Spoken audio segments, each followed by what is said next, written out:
Hey there, you wonderful listeners. I have a question for you. Do you want to make a podcast? Well, Spotify's got a platform that lets you make one super easily and then distribute it everywhere and even earn money all in one place and for free. How can you beat that? It's called Spotify for Podcasters. And here is how it works. Spotify for Podcasters lets you record and edit podcasts right from your phone or computer. So no matter what your setup is like, you can start creating today. Then you can distribute your podcast to Spotify and everywhere else podcasts are heard.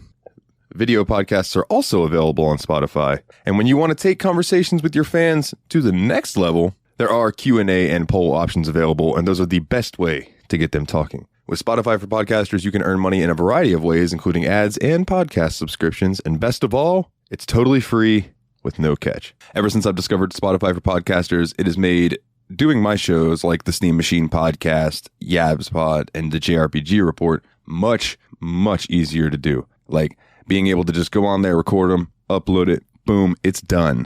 I don't have to pay for a site service to host or anything like that. It's fantastic. So I highly recommend that you give it a try. Download the Spotify for Podcasters app or go to www.spotify.com/podcasters to get started today. This week on the Steam Machine Podcast, Spider Pig does whatever a spider pig does. Can he swing from a web? No, he can't, 'cause he's a pig. Look out, here comes the Spider Pig. Cue the music.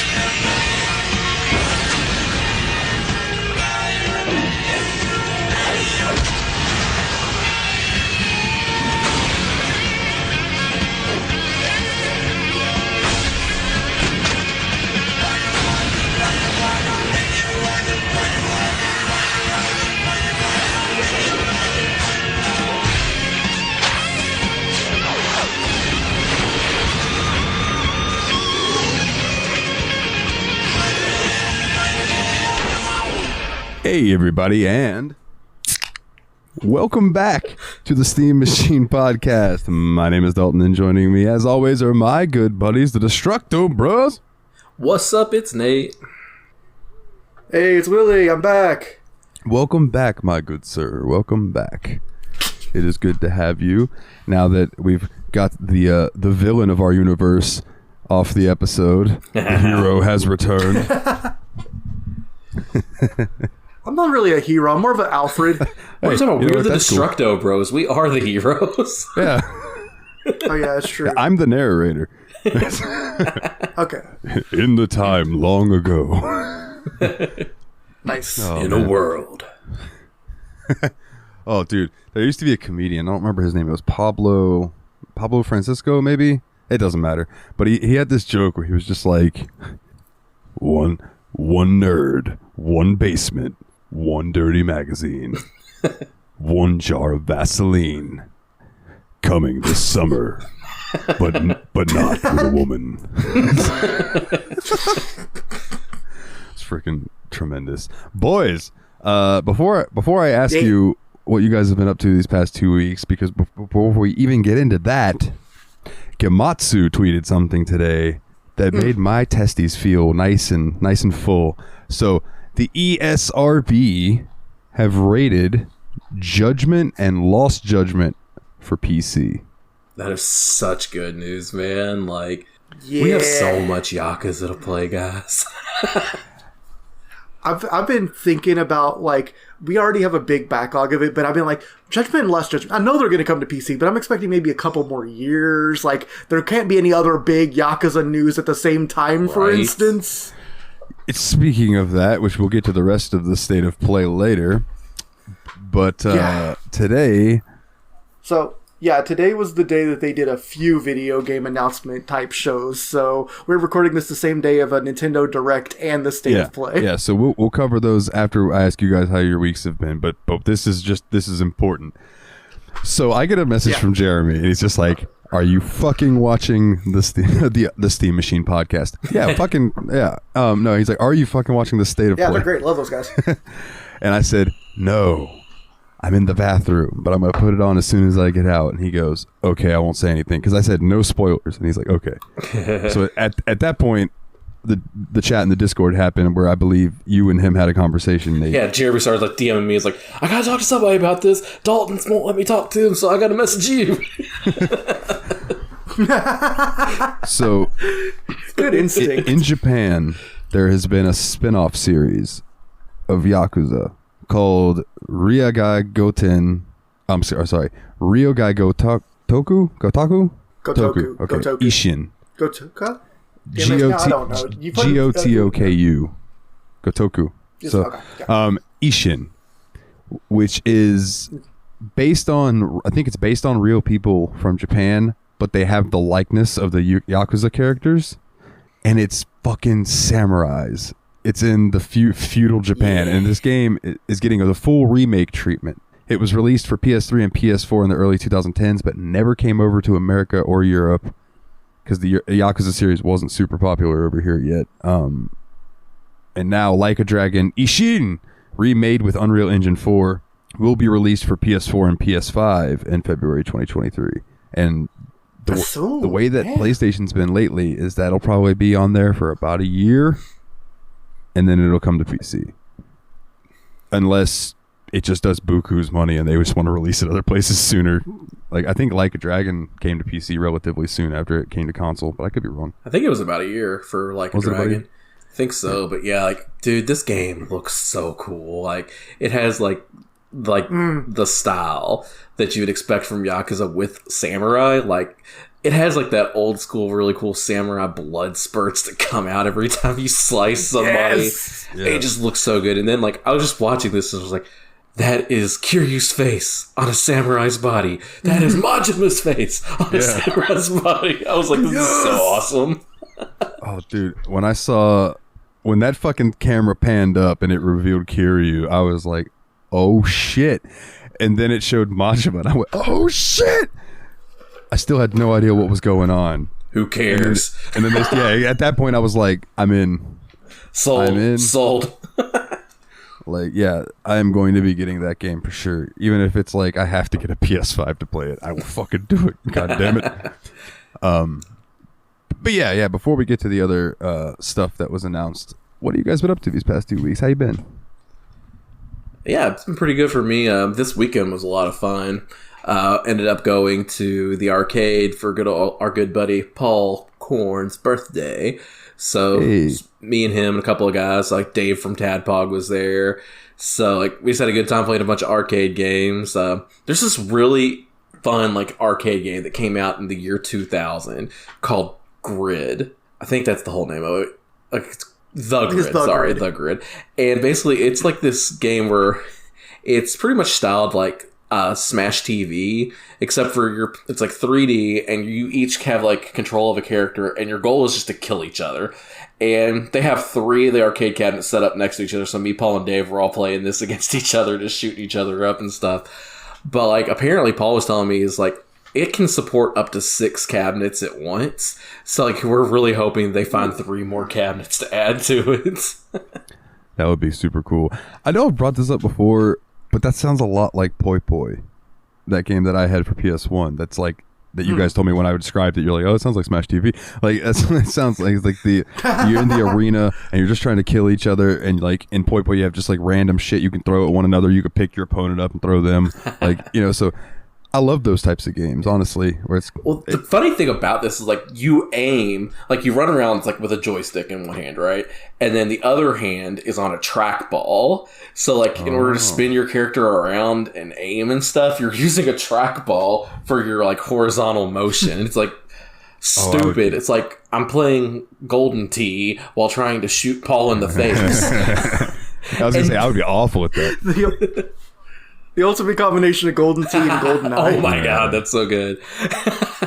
And the fun thing about this game too is just like it's so unbalanced. You can't even get mad when you die, and your opponent can't get mad when you kill them, because like there's some guns that are just gonna kill you in one hit no matter what. There's other guns that are just complete garbage. You just have to run around and try to find them. I can't imagine somebody actually going out and claiming I'm awesome at this game, because it just feels so random and stupid.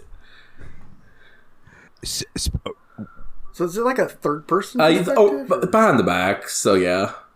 Okay, like a Splatoon type position. While we're on the subject of arcades real quick, I saw something today was Billy Mitchell claiming that like doctors won't see him because he cheated at Donkey Kong or something. And I was like, how does that even make fucking sense? And it wasn't like a hard drive article or anything. Like, it was real. Billy Mitchell's whole life is a hard drive article, my guy. Like, that guy's such a hot mess. Fucking tremendous. But yeah, dude, I haven't been to an arcade in forever. I would love to go. There's just not many around. There's one in Gainesville. It's a barcade. Yeah. But I might be able to convince my buddy Dustin to go with me, but like I don't have friends around here anymore. I don't go out and do shit. Fuck that. The cool thing about this arcade is like everything's set to free play. You just come in and pay like $10 and you can stay for the whole day playing arcades for just that entrance fee. Like you don't have to pay for each game. That's really cool. I would pay like upwards of like $20 to $30 to like just hang out in the arcade and play whatever all day. Yeah. You know what I mean?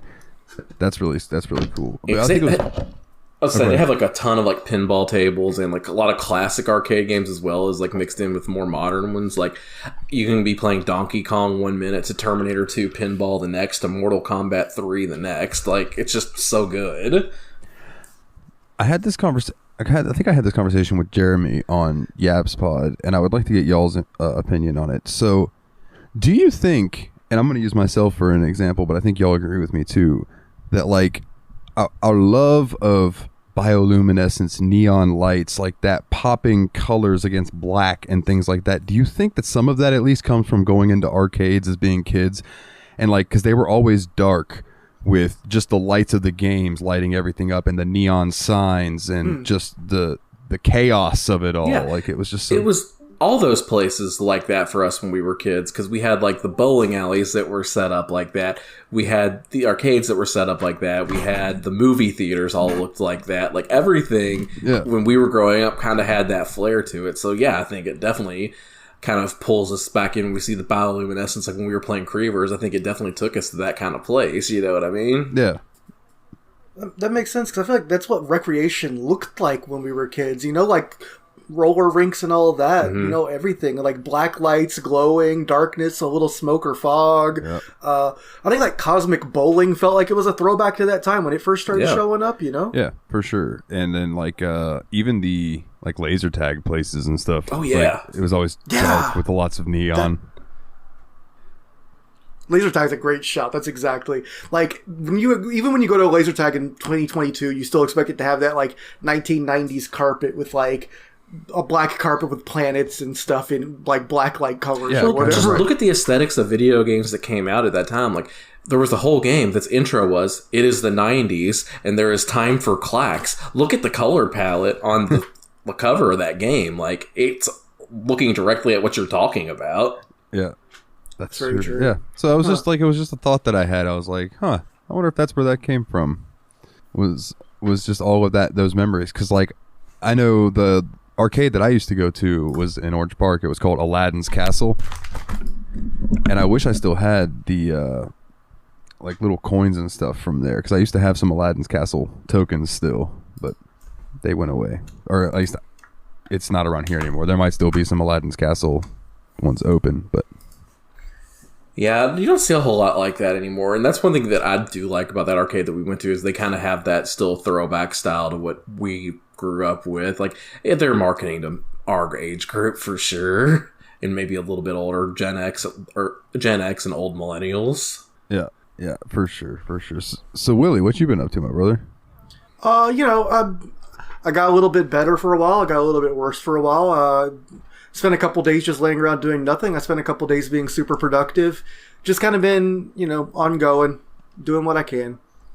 I'm trying to figure out if there's been anything really big that I've gotten into in the last couple of weeks.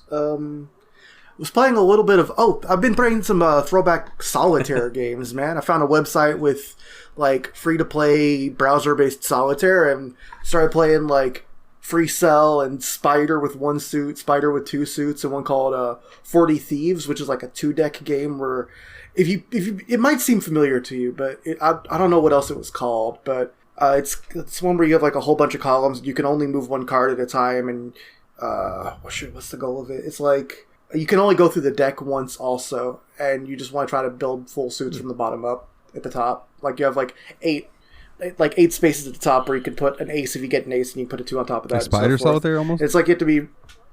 It's like Spider Solitaire, but you build the suits at the top instead of at the bottom, and you can't move multiple cards at once. Because in Spider, you can move everything on the playfield a lot. Like as long as it's a descending sequence of the same suit, you can move it in Spider. Okay. Well, descending one by one. I mean, it can't be like 5, 3, 2 ace. It has to be 5, 4, 3, 2 ace. Well, you wouldn't be keeping it. Well, you would be keeping an ace in the board in Spider because you can't take it up by itself. You know what, man? Yeah, but it was I'm a fun. big fan of Free Cell, dude. Free Cell is my jam. I think Free Cell ended up being the one I got the most plays out of because I felt like Spider one suit is really brain dead once you've like beaten it a few times, and then Spider 2 cell suit is impossible for me most of the time. The Free Cell hits that like nice balance where you also feel very smart when you get it right, because you do have to plan ahead a little bit, like making that decision between do you want to send stuff up, do you want to keep your cells free, or do you want to try to make free bases on the field, you know? Like it's a good strategic game. I would still really like to get together with you guys and some other people and check out that website that had all the free board games on it or whatever, even if I have to pay for like the subscription to unlock some of them. Like, I don't care. It would be really cool. Like, I've heard really cool things about, like, Cacarsony and things like that. And there's a PC game version of Cacarsony that I own, so we could just do that instead. But it doesn't matter. Either way, it's just, like, different games that I've seen on there that, like, there are way more fucking board games than I realized. You know what I mean? Like, obviously I know the big ones, but, like, I started looking through this site, and I'm like, oh, my God, there's so many of these that look awesome. How have I never heard of these? I guess it's just because I'm not in that circle. But yeah. It was badass. That's cool. I also like the idea that I kept talking about playing solitaire, and it made you think of multiplayer games. What I'm talking about the most one-player game of all time. What? Like, I was mainly playing solitaire because I couldn't build up the wherewithal to make myself play anything even as complicated as an idle game for the most part. You were in solitaire confinement. Hey. Yeah. Well, I've just been working and gaming when I can. I have been checking out a game called New World, which Nate pointed out in the chat the other day. He just randomly goes, Dalton's playing New World. That's weird. And it was, because you're such a, like, you know, like MMO kind of guy. I feel like you're more Final Fantasy 14 or Black Desert Online. So I just saw you play New World. It's like, the Amazon game. Interesting. I have a friend who, shout out to Megan, and she was like, you should check this game out because I don't have anybody to play it with, and I would like, so I went and looked and it was on sale, and I was like, okay, if it's on sale and I'll have somebody to check it out and play with, I'll give it a go. So I got it, installed it, you know, figured out what server and stuff to get on, and I started playing it, and honestly, it's pretty chill. I've been having a lag issue, and I don't know if that's because my internet's probably being throttled because of downloading some ISOs. But and by ISOs I mean like the complete or almost the complete every PS1 and PS2 game that I wanted. But I've had a couple different instances of lag issues. But other than that, that game's really fun. The fucking fishing is a blast, and I can see myself sinking a lot of time into that. So I told her, I was like, fishing is awesome. And she goes, oh my God, I love fishing. I could do it for hours, but nobody ever wants to do it with me. I was like, fucking right. I will gladly just log in and fish for 2 hours. Like, straight up, let's do it. Oh man, fishing buddies in video games is so good, man. That makes me think of Ultimate Fishing. That makes me real happy. Dude. Like, apparently, like, her hubby quit playing the game. He was just tired of it, and now she has nobody to play with. So I was like, oh, I'll play it. Why not? Other than that, I did a bunch of swinging around Manhattan, but we'll talk about that in a bit. So, as we mentioned, today was the Nintendo Direct and the State of Play. There were less things on the state of play, so we'll start with that one. So the state of play starts, and you get this like view of a cutscene, and it reveals it's Jin Kazuma and Kazuya Mishima, and they are just like fighting and beating the shit out of each other. And there's this moment where it like zooms in on I think it was Mishima's arm, and he like flexes and his muscle just goes doosh and gets like twice as big. It's just like raw. And yeah, it was the announcement for Tekken 8. Nice. Good. Okay, that's good to hear. Like, I'm excited for Tekken. Like, Tekken's one of those games that I've always had good feelings about, but never really got into. It's like I think we played like Tekken 2, Tekken 3 a little bit back in the day, but like I haven't been able to find myself back into the series. So maybe 8 will be the one. We'll see. I have Tekken 7, and it's fun for what it is. You know what I mean? I don't want to play it online, but for playing offline and stuff, I have a blast with it. You know, it's like the same way I feel about King of Fighters. It's like I enjoy playing the computer against this. Like, I'm not worried about getting good to play the best in the world at it or anything. I just want to have fun.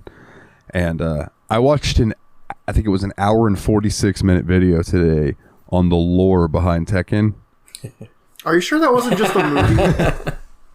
It was, he covered Tekkens 1 through 7 and the lore behind them. And, dude, there's a lot of more shit going on than I realized in these games as far as, like, the actual storyline. And a lot of it, like, includes Paul. Like, there's, like, I think it's, like, the first 3 years in a row, like, Paul makes it to the final battle in the canon story. Like, of all people. Anyways, and then after that, they announced the Like a Dragon Ishin, which we covered. Some of the other things that were announced that we'll run through quickly were just Star Wars Tales from the Galaxy Enhanced Edition, which is a VR2 game. Demio, which looks really cool, is a VR2 game. It looked like a tabletop RPG where like you could see your friends' floating heads sitting around the table that had miniatures on it and stuff, and you could like roll dice. Yeah, I've come close to pulling the trigger on that game a few times, like Demio. Because like a bunch of guys that we know from Tadpog play it. Like I know Dave and Chris Vaughn have played that together, and they seem to like think it's a really great game. They've really enjoyed that one a lot. I've come close to just pulling the trigger on it a few times, just haven't quite done it yet.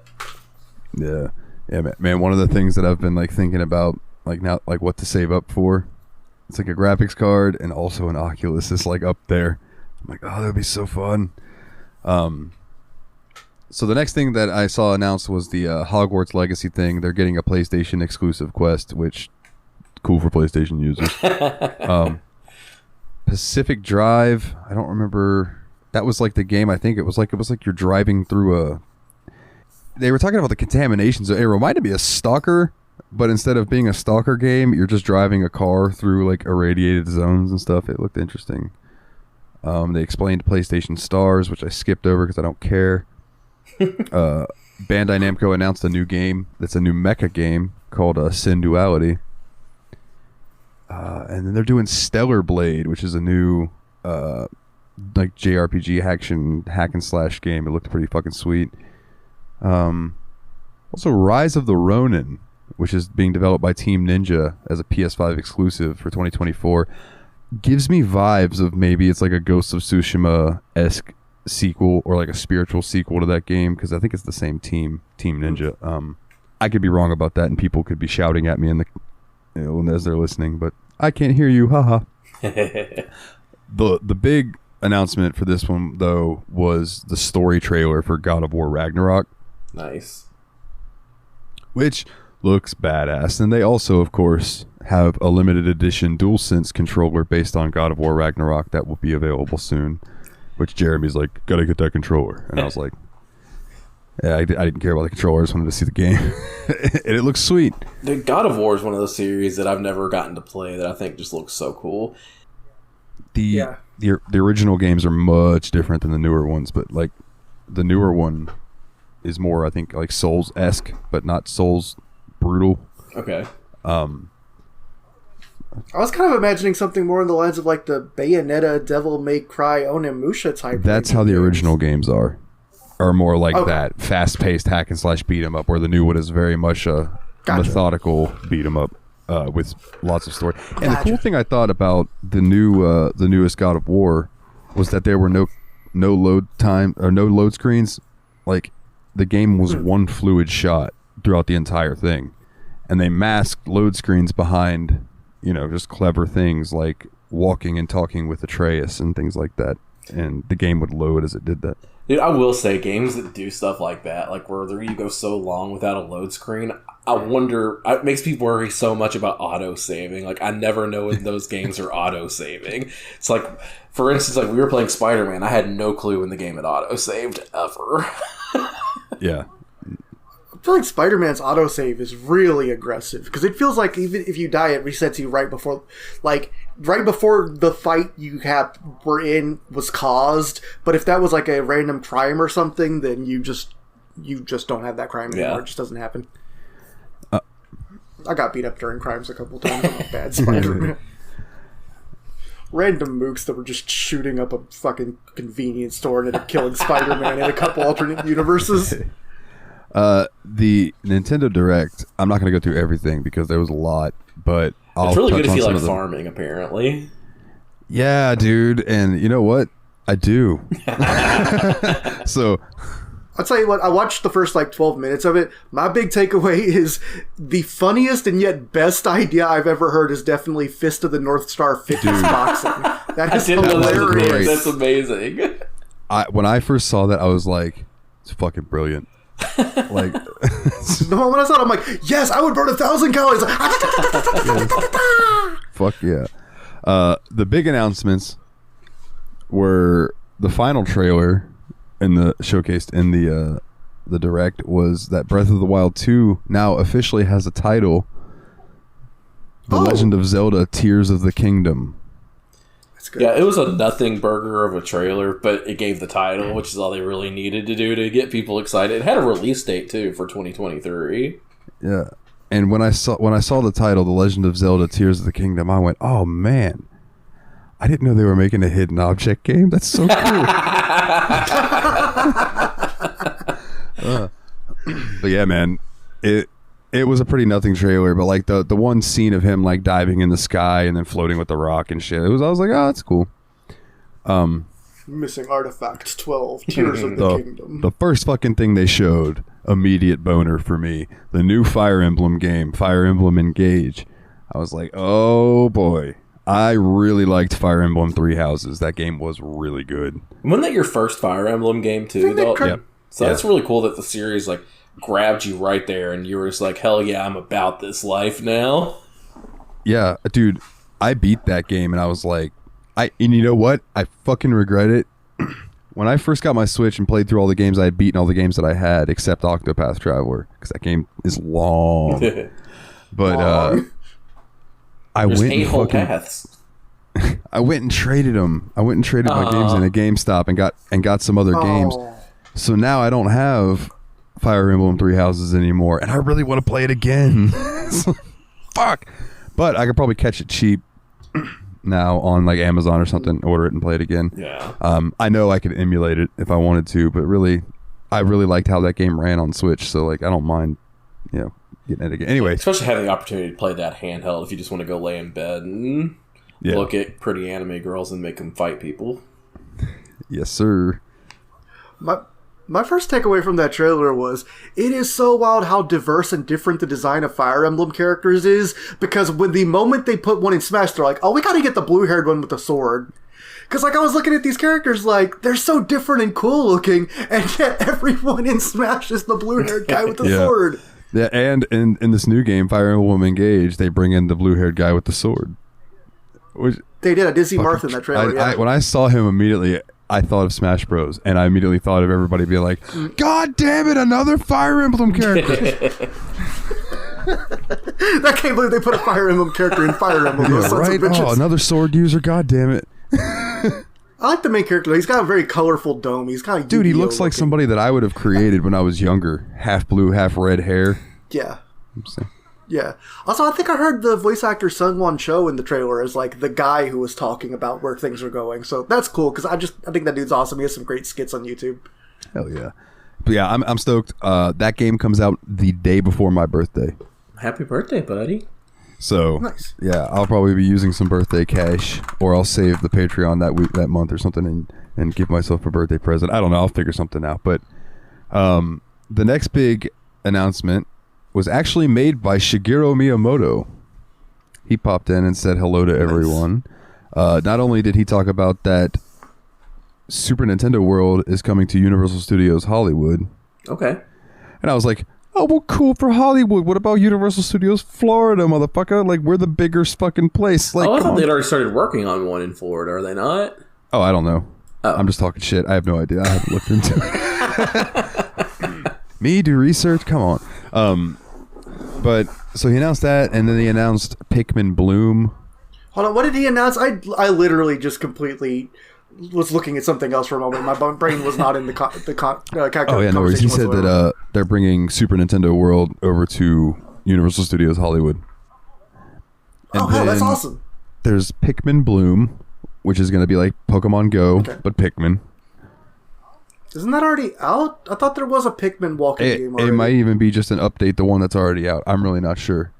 To be honest with you, I did not pay attention much to that. But then they dropped.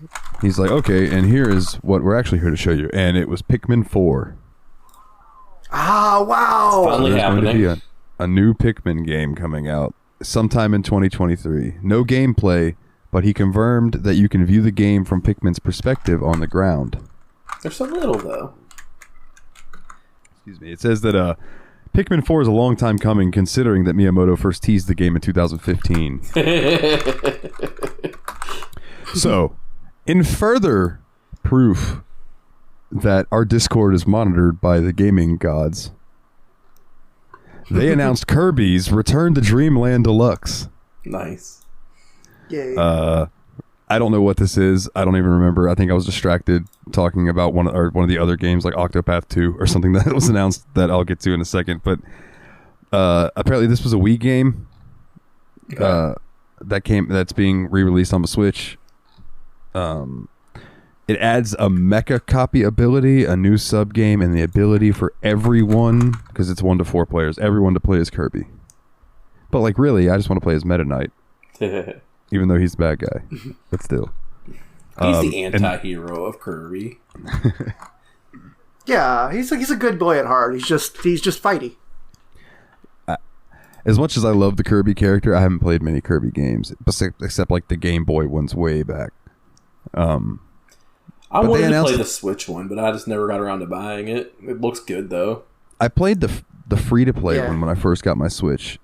And that was actually pretty fun. I don't remember the name of it. It was like Kirby's Battle Clash or something like that. But it wasn't bad. And Octopath Traveler 2 was announced. Wow. Well, now you're never going to beat all the Octopath. I know. Now I have 16 paths to cross.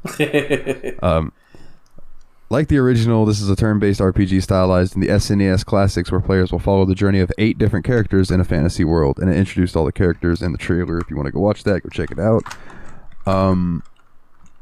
But also, Project Triangle Strategy coming to PC. So that'll be fun, because that's one that I wanted to play, but I didn't want to play it on Switch. Yeah. Other things that were announced that, we can run through real quick. They showed off more of SpongeBob SquarePants: The Cosmic Shake. The fitness box. I could be wrong about that voice actor thing I said earlier. I'm looking it up and I don't see any evidence that it was him. He just sounded like him to me. I don't want to get any letters. They're remastering Fatal Frame: Mask of the Lunar Eclipse. And like Willie said, fitness boxing, Fist of the North Star. Actually, this says First of the North Star. So someone fucked up in typing this article. Look who doesn't know their Hokuto no Ken. You fool!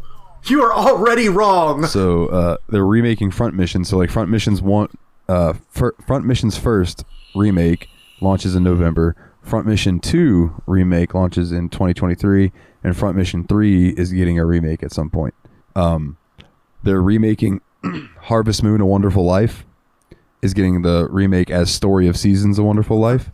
Oh, I was gonna say I thought they said Story of Seasons in that trailer. I was very confused for a second. Okay. Fae Farm was announced by the developers of Dauntless. Fae Farm looked pretty cool. It was like a farming life RPG game. Mario and Rabbids Sparks of Hope got a gameplay thing. They're making Theater Rhythm Final Bar Line for Switch, which is a Final Fantasy rhythm game for the music from the Final Fantasy games. Rune Factory 3 Special. I'm all about Rune Factory. It's just another farming game. Lots of farming games where you can use a little magic. Yes. So here's the big thing, and I got to thank Nate for the reason that I have access to this. New Nintendo 64 games coming over the next 2022 and 2023. Oh, you mean to Switch Online? You don't mean... No, yeah. I'm sorry, Switch Online. I meant to say that, yeah. I took my brain just... Pilot Wings 64. Oh, cool. The ones that made me super happy. Mario Party. Mario Party 2. Oh, shit. No. Mario Party 3. Pokemon Stadium. Pokemon Stadium 2. 1080 snowboarding. Nice. That was one of our favorites growing up. Excite Byte 64. And then they were like, we hope you enjoy them. And then they go, oh, by the way, there's one other game that we should tell you about.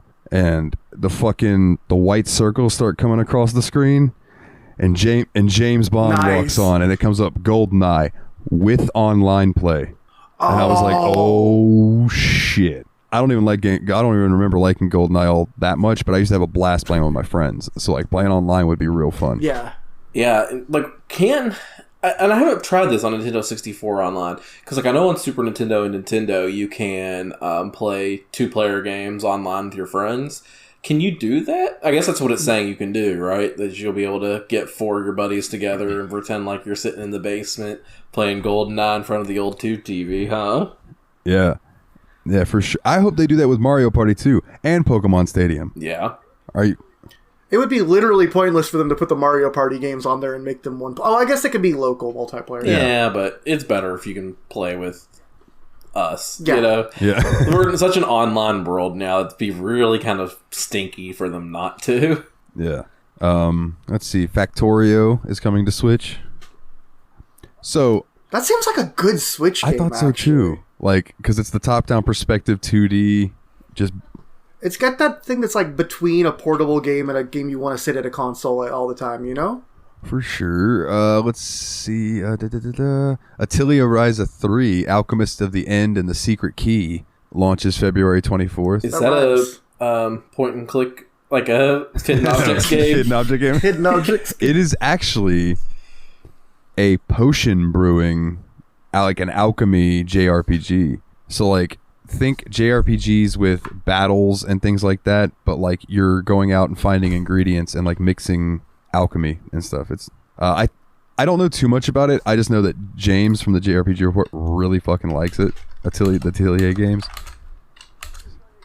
I feel like the Atelier games are something you've either never played before or completely love. I've never heard of anyone being like, man, fuck those games. Yeah, me neither.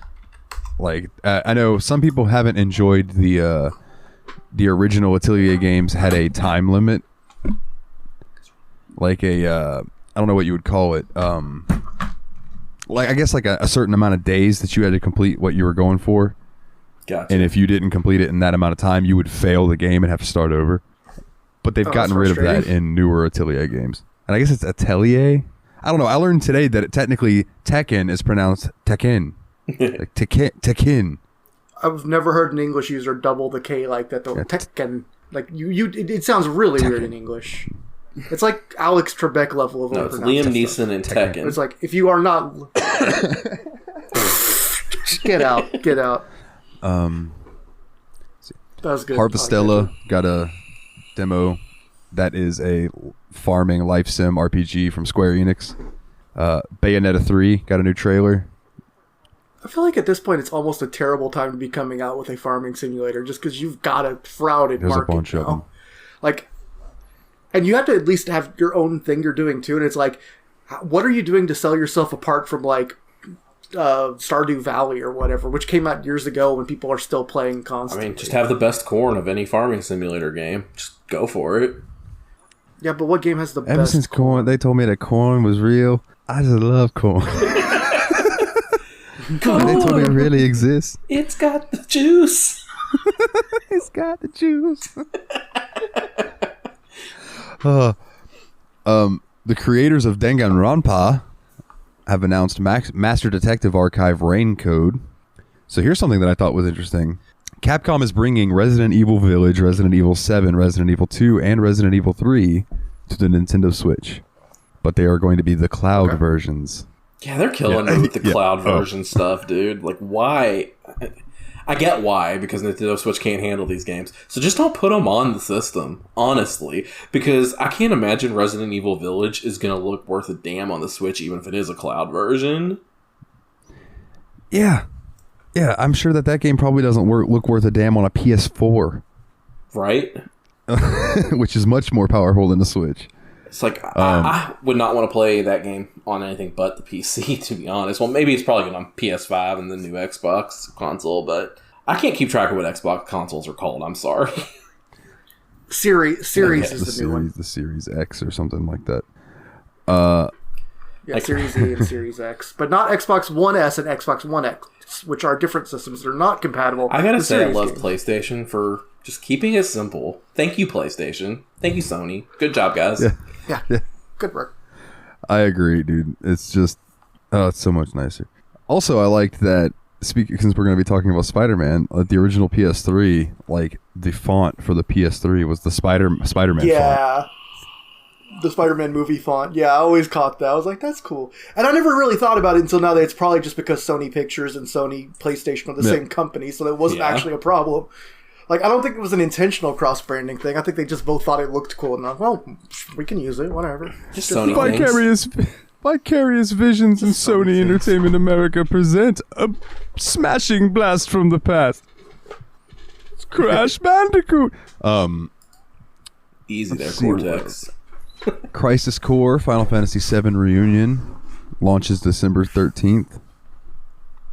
Wish I had an open spot on the old factory sealed fantasy league, but oh well. Radiant Silvergun launched today. That's the name. Whoa! Do you know that? That an old... Isn't that an... Never mind. I think I might be thinking of something else. I've seen people wear t-shirts of it. It's a really, really beloved classic game. I just don't know what... Is it... I don't know what it is. Is it a... I don't want to guess. Because, like, part of me thinks is... Like, there's a half of my brain that's absolutely certain it's a bullet hell shmup, and there's another half of my brain that's absolutely certain it's a JRPG. Okay. Well... I hope it's neither. I know. It's a farming game. I'm just absolutely screwed. So I do want to say that this game on eBay is rated 5 out of 5. It was released for the Sega Saturn.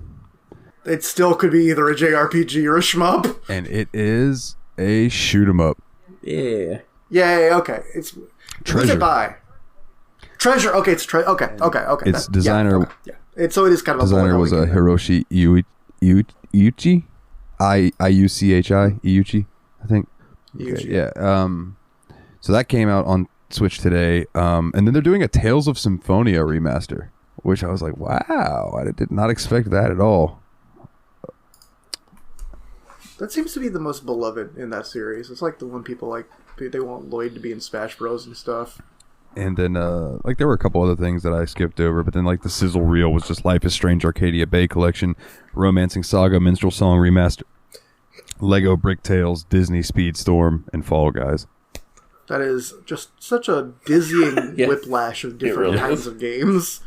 Yeah.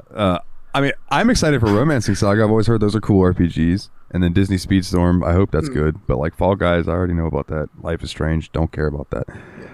So... But yeah, that was the Nintendo Direct. Lots of fucking games coming out, man. Gentlemen, sir, I think it's about time we talk about a certain bug man. So let's dive into Bugs Bunny. Dubs. Marvel's Spider-Man Remastered. It's remastered. But the original is a 2018 action-adventure game developed by Insomniac Games and published by Sony Interactive Entertainment. Based on the Marvel Comics character Spider-Man, who would have guessed, it tells an original narrative that is inspired by the long-running comic book mythology, while also drawing from various adaptations in other media. The main story, the superhuman crime lord Mr. Negative, orchestrates a plot to seize the control of New York City's criminal underworld. When Mr. Negative threatens to release it redacted.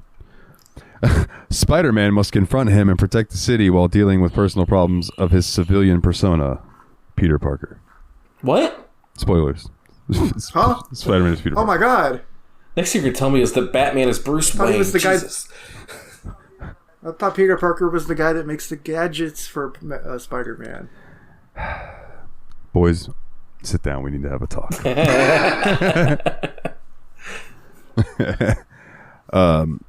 So yeah, man. I'm curious. What were y'all's introduction to Spider-Man Oh, in general? I feel like Spider-Man's always been Well, around. I mean, yeah, but right? like when you were a kid, like what was your first memory of being like, whoa, that's Spider-Man? Like, and was it a video game? Was it the show? I would think I'd say it has to be the cartoon, because I feel like when we were growing up, there were like three really big superheroes, like superhero/superhero groups. We had Batman, Spider-Man, and the X-Men, and they all had incredible cartoons that you got to watch all the time. So like I think that those cartoons had to be the big introduction. But I think what had the biggest impact on me from Spider-Man was that first Spider-Man movie with Tobey Maguire. Like that had such a huge impact, I think, on superhero movies as a whole, moving forward in general. And just I remember watching that movie, I was like, this is what a live-action superhero movie should be. Yeah. Yeah, because I feel like that movie had a sense of fun to it and wasn't embarrassed of being a superhero movie, which I think a lot of the ones before then had been, you know? I credit that movie with the reason that the MCU exists. Like I know people try to give that to Spider-Man. I'm not Spider-Man, excuse me, Iron Man. But to me, like Iron Man probably wouldn't have happened if Spider-Man didn't do well. Yeah. Yeah, Iron Man's the direct antecedent, but I think like Spider-Man is the first domino. Possibly X-Men as well. Yeah. Well, was that before or after X-Men? Yeah, X-Men's owned by Fox even then, right? I'm not certain. I think it wasn't. I think it was X-Men are owned by Fox because I think that's why in the Deadpool movie he makes a joke that like, really, these are the only X-Men that we could afford, and it was like teenage Negasonic Warhead. Negasonic Teenage Warhead. And, Thank you. The Colossus is cool, so come on. No, I know. I just remember that was the joke being like, well, we couldn't afford Logan, really? Like, Deadpool, yeah, that first Deadpool movie was really good. Yeah. Yeah. enjoyed it. I don't know if this was ever proven, but I always thought that it was probably Ryan Reynolds that leaked that footage of Deadpool that ended up making it actually become a thing. But yeah, dude, talk about a fun DLC for a Spider-Man game would be Deadpool just showing up and wreaking havoc. Not like being a villain, just being Deadpool and Spider-Man having to stop him from just being Deadpool. But yeah, back to the original question, I would say that, yeah, the Spider-Man cartoon would definitely have to be probably the introduction to Spider-Man. And then I just remember him being everywhere. Like I remember having like these die-cast toys of Spider-Man and Dr. Octopus and just playing with them. And I would like, Mom would always used to put up a Christmas village when we were kids, like one of those little like miniature figurines and stuff. And Spider-Man and Doc Ock were about the right size, as the same as the villagers in there. So I would just always go around and hide Spider-Man and Doc Ock in the Christmas village when we were kids. I had a Spider-Man doll that was like kind of like a G.I. Joe size, and I would put him up in the Christmas tree, and he'd be chilling in the Christmas tree, legit. Him, and then there was another one. His name was like Max Action or something like Max that. It was Action. like some generic fucking G.I. Joe-esque guy.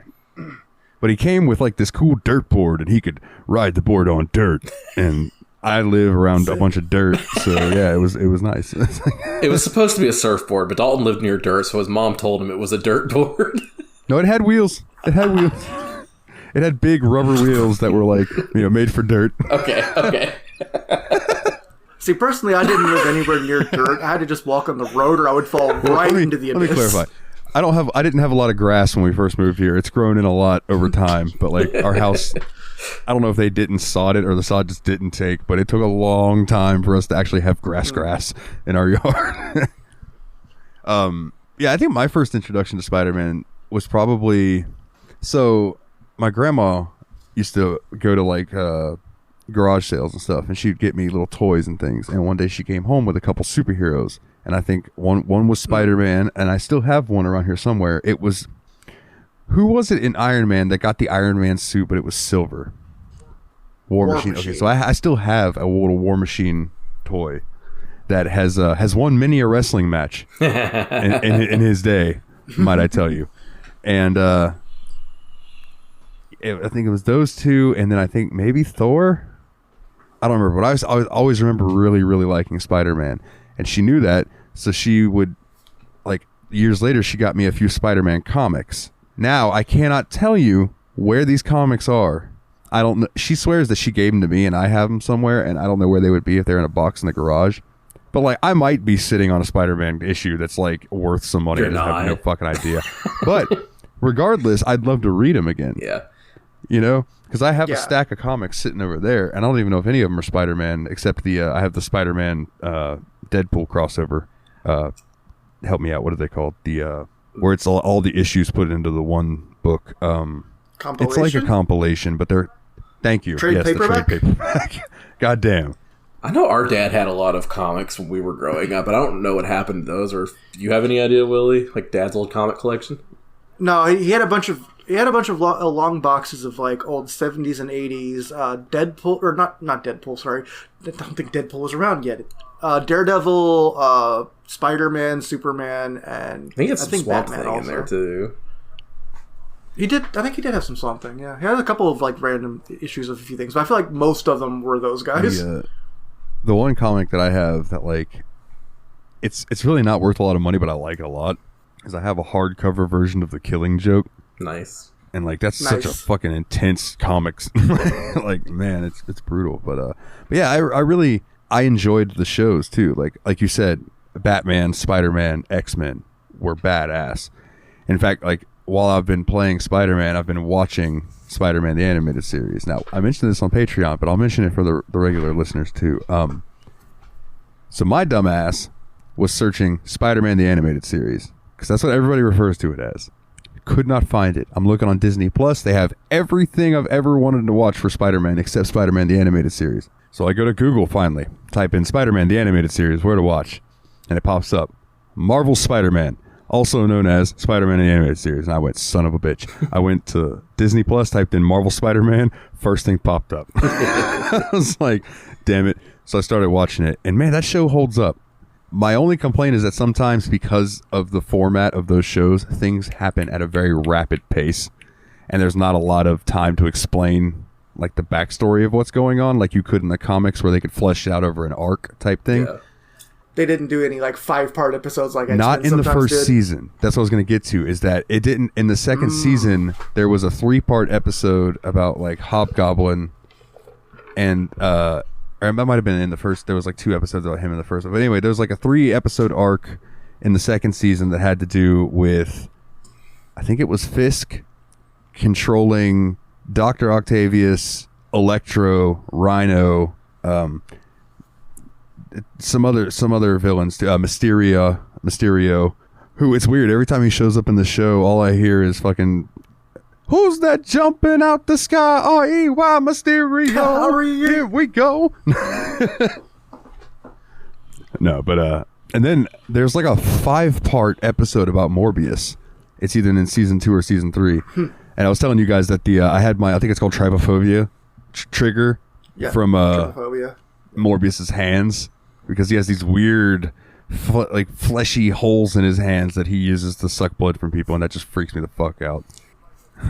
If I remember right, he had fingers that looked like lamprey eels. Well, in the cartoon, like, they're on the palm of his hand. Cartoon, I remember seeing it in the finger, but like, but yeah, it's just the creepiest looking shit. And it's like a 5-part episode where, like, Spider-Man can't figure out what to do for the first 2 episodes, and then Punisher shows up, and so he's having to deal with both of these guys because Punisher's trying to kill Morbius. Punisher can't kill Morbius, so then fucking Blade shows up. And Blade's after Morbius, and Blade and Spider-Man are working together because Blade has a vampire compass that will lead them right to where Morbius is at. And I'm just like, it's amazing. It's such a fun Just think show. of all the trouble Simon Belmont could have been saved if he just had a vampire compass. Right? I love when Finder technology uses a word that cannot possibly be right. Like, vampire compass implies that there's vampire magnetism. It's like the Dragon Ball radar or something. You think that they're giving off sound signals? Oh wait, that's sonar. What's a radar? Radiation. But yeah, it's been a really fun watch. Going back and watching them again, like, because I can, like, some episodes I'll watch them and I'll be like, I don't remember this, and some of them I'm like, oh, I do remember this. I remember watching this when I was fucking 7 or whatever, you know what it was back then. Dude, the funny thing is like, I was watching Batman the Animated Series while we were playing through all the Batman games, and I didn't realize that the Jingle Bells Batman Smells thing actually came from the Batman Animated Series. Like, I thought that was something that had been around for forever, and maybe it was, maybe they just used it in there too, but it cracked me up. They were referencing a previous song. I actually was reading a really interesting article where someone was trying to determine, because that song had, like, it's a children's folk song, and it had, like, different variations throughout the world until, like, the early 90s. And it's because it was used in the Batman cartoon, and then it was used in The Simpsons very shortly thereafterward. And after that, all the regional variations disappeared, and pretty much everywhere in the world they used the version that was used in The Simpsons. Man, speaking of The Simpsons, this is just random, but, and I might have already talked about this before, but I watch the clips on Facebook every now and then, and I saw the one that was Family Guy, and Peter was in the hospital, and they were talking about something, and she's like, "Get some rest, Peter. You need it. You know, you're out of it. You're on drugs, whatever." And he goes, "Lois, we try to act like we don't take a lot from The Simpsons, but we take a lot from The Simpsons." And it just cracked me up, because I was like, I'm glad that they realize, like, they can make jokes about the fact that, yeah, I mean, everybody's going to take from The Simpsons. That show's been around so fucking long. Simpsons They've did done it, everything on there. Simpsons did it.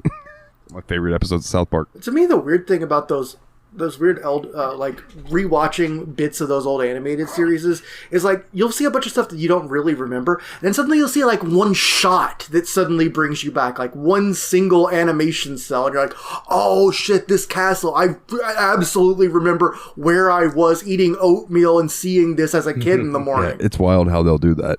Absolutely. And that's why I really want to go back, and I want to see, and because it's owned by Fox, I don't know where it was. Gotta do X-Men at some point. That's what I was going to say. We gotta do X-Men at some point, which means we need an X-Men video Fun game. fact, there was one for the PC. Are there any on the list, though? Is there any So I think I have it on the list. Let me look up, because I had to pirate it, because it was a licensed game that you can't get anymore. Yeah. Right? But it's X-Men Origins Wolverine. Mm. So... like the movie. I might, if we ever wanted to dive into like X-Men, just to talk about X-Men and then play something that's semi-related to it, I can zip that and send it to you, because it's not a huge game. It might be on that Abandonware or something too. Yeah, that's true. I think that might have been. No, I don't think that's where I got it, but it might be on that site. Yeah, for sure. Alternatively, if we want to do an X-Men thing, we could break format and do like MAME multiplayer and play the 4-player that's actually X-Men a really game good together. idea. Oh, brothers, I am always up for emulation. You guys want to fucking emulate something, I'm all about it. We should use Fightcade for that, because... Oh, Fightcade's an even better Because me and Dave idea, played through all of Predator. I forgot about Fightcade. Alien versus... what was that game called? Is Alien versus Predator the arcade game? Like, I think if we played through the entire game... Yeah. There's just so many games called... Yeah. There's so many games called Alien versus Predator, but I know the one you're talking about, the one where you can pick between the two. Yeah, it is a Predators beat-em-up game where you play as Predators or basically Arnold Schwarzenegger or some little ninja girl for some reason. What's Fightcade? Is that just another emulation service? Or? So kind of, yeah. Like, I'll have to go into more detail. Like, me and Dave set it up a really long time ago so we could play that. But, like, it's just a cool service where you can go online, and if you have, like, the ROM for that game on your computer, you can find other people to match up with, or you can match up with your friends online and play it like that. So it's a really cool service. Oh, that is cool. And MAME is typically pretty hard to get set up, and I've seen people have no problem with Fightcade that would it made the process so much easier than MAME could have. That was a really good call out, dude. I didn't even think of Fightcade. That's my RetroArch that I have has some MAME cores, but I've never fucked with them. Because I've always heard that, yeah, it's like even emulating arcades like that are older is still a pain in the ass today. Just because the systems aren't built for user friendliness, they're built for like compatibility and preservation and all that. and bite Linux people. So everything's done a little bit differently. But then between the Alien vs. Predator arcade thing you're talking about, and between the name of Marvel Spider-Man, I was trying to explain what game we were playing this week to a friend. I was like, it's that one Marvel game that came out recently, but it got remade. You fly around in New York doing swinging and stuff, and we could not remember what the name is because every Spider-Man thing is just called Spider-Man or Marvel Spider-Man. It's just or Marvel Amazing Spider-Man Remastered. Like, yeah, but I didn't. We ended up thinking. I think it's the PlayStation 2 game, but the sequel to it. No, it's not. It's It's a 2018 game. I don't know why it's already called Remastered, but I guess I don't know much of anything.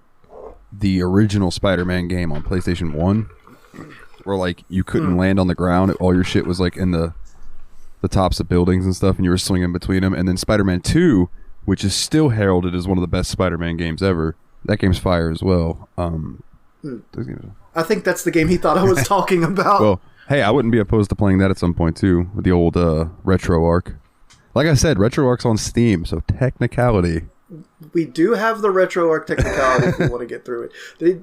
The only thing is that then we're not knocking one out of the backlog.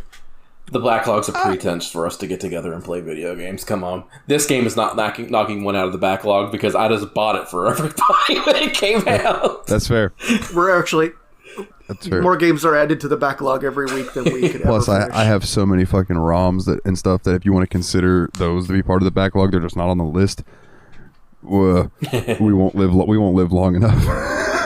We're gonna have to designate like our successors for the show. But yeah, so when you guys first loaded up Spider-Man, the first thing I told you was be prepared for the dodge button to change up on you. So my question for you guys is, how long did it take you to get used to using B to dodge instead of Y? About an hour. About an hour? Yeah, I was jumping over dudes most of the time for about an hour instead of dodging. Yeah, I think it took me about an hour or two to get back into the swing of it. Fun fact, I did load up Arkham City today, and I was bad at it now. The rhythms are completely different, but that we'll get into that in a moment, because I'm pretty sure you're going to ask us our first impressions, and I want to say mine first because it's going to be the dumbest first impression everyone had. Before we get to that, then, I just want to talk about the Chronicle of Nando playing Arkham Knight in the Discord. Because he seemed very against that game when he was first playing. He's like, man, this game fucking sucks. It's too hard. There's too much Batmobile stuff. And then, I don't know, a day or two later, he's like, man, this might be the best story of the Batman games. Yeah. And I'm like, all right, yeah, see, there you go. You just need to play a little more, get a little more used to it. It's all good. But yeah, so at the first he was like, this isn't my Arkham, this is GTA Batman, basically. But then later he was posting waifu rankings and he was having a jolly good time. Nando's the best, y'all. Fernando is awesome. I love having him around, man. He's got the coolest accent too. Willie, what were your first impressions of Spider-Man? I swear to God, I said these words out loud when I was going around the world map, and then I realized what I said. And those words were, wow, this place is big. Referring to New York fucking City. So, wow, I didn't know there was so much city here. What about you, Nate? Like, what was your opening reaction? Yeah, opening reaction was like, man, this looks fantastic, and it feels really good to play. Like, I was down and ready to get to it. Took me a while to get into it because I was kind of distracting myself with other games at the beginning of the week, beginning of the cycle of playing this game. But once I got into it, man, I was like, yep, I'm here to stay. Yeah, and that's why, like I was like, when you were like, I feel like playing Pokemon. I was like, bro, just play Pokemon then, because like once Spider-Man gets the hooks in, it's fucking good. Yeah. Spoilers: this game's really fucking good. Yeah, for sure. Yeah, full disclosure for later on in this episode too. I'm gonna have to bow out during the storyline bit for a bit because I didn't finish it. I've again been off and on, not feeling too great, and mostly playing solitaire for most of the week. I didn't start playing this game until 24 hours before recording. I played 12 hours over the last 24 hours. I finished more than half of the story. I went between 3 games last night, and I went to bed late. And Willie was still playing Spider-Man. And I was like, damn, son. It got his hooks in, and he was ready.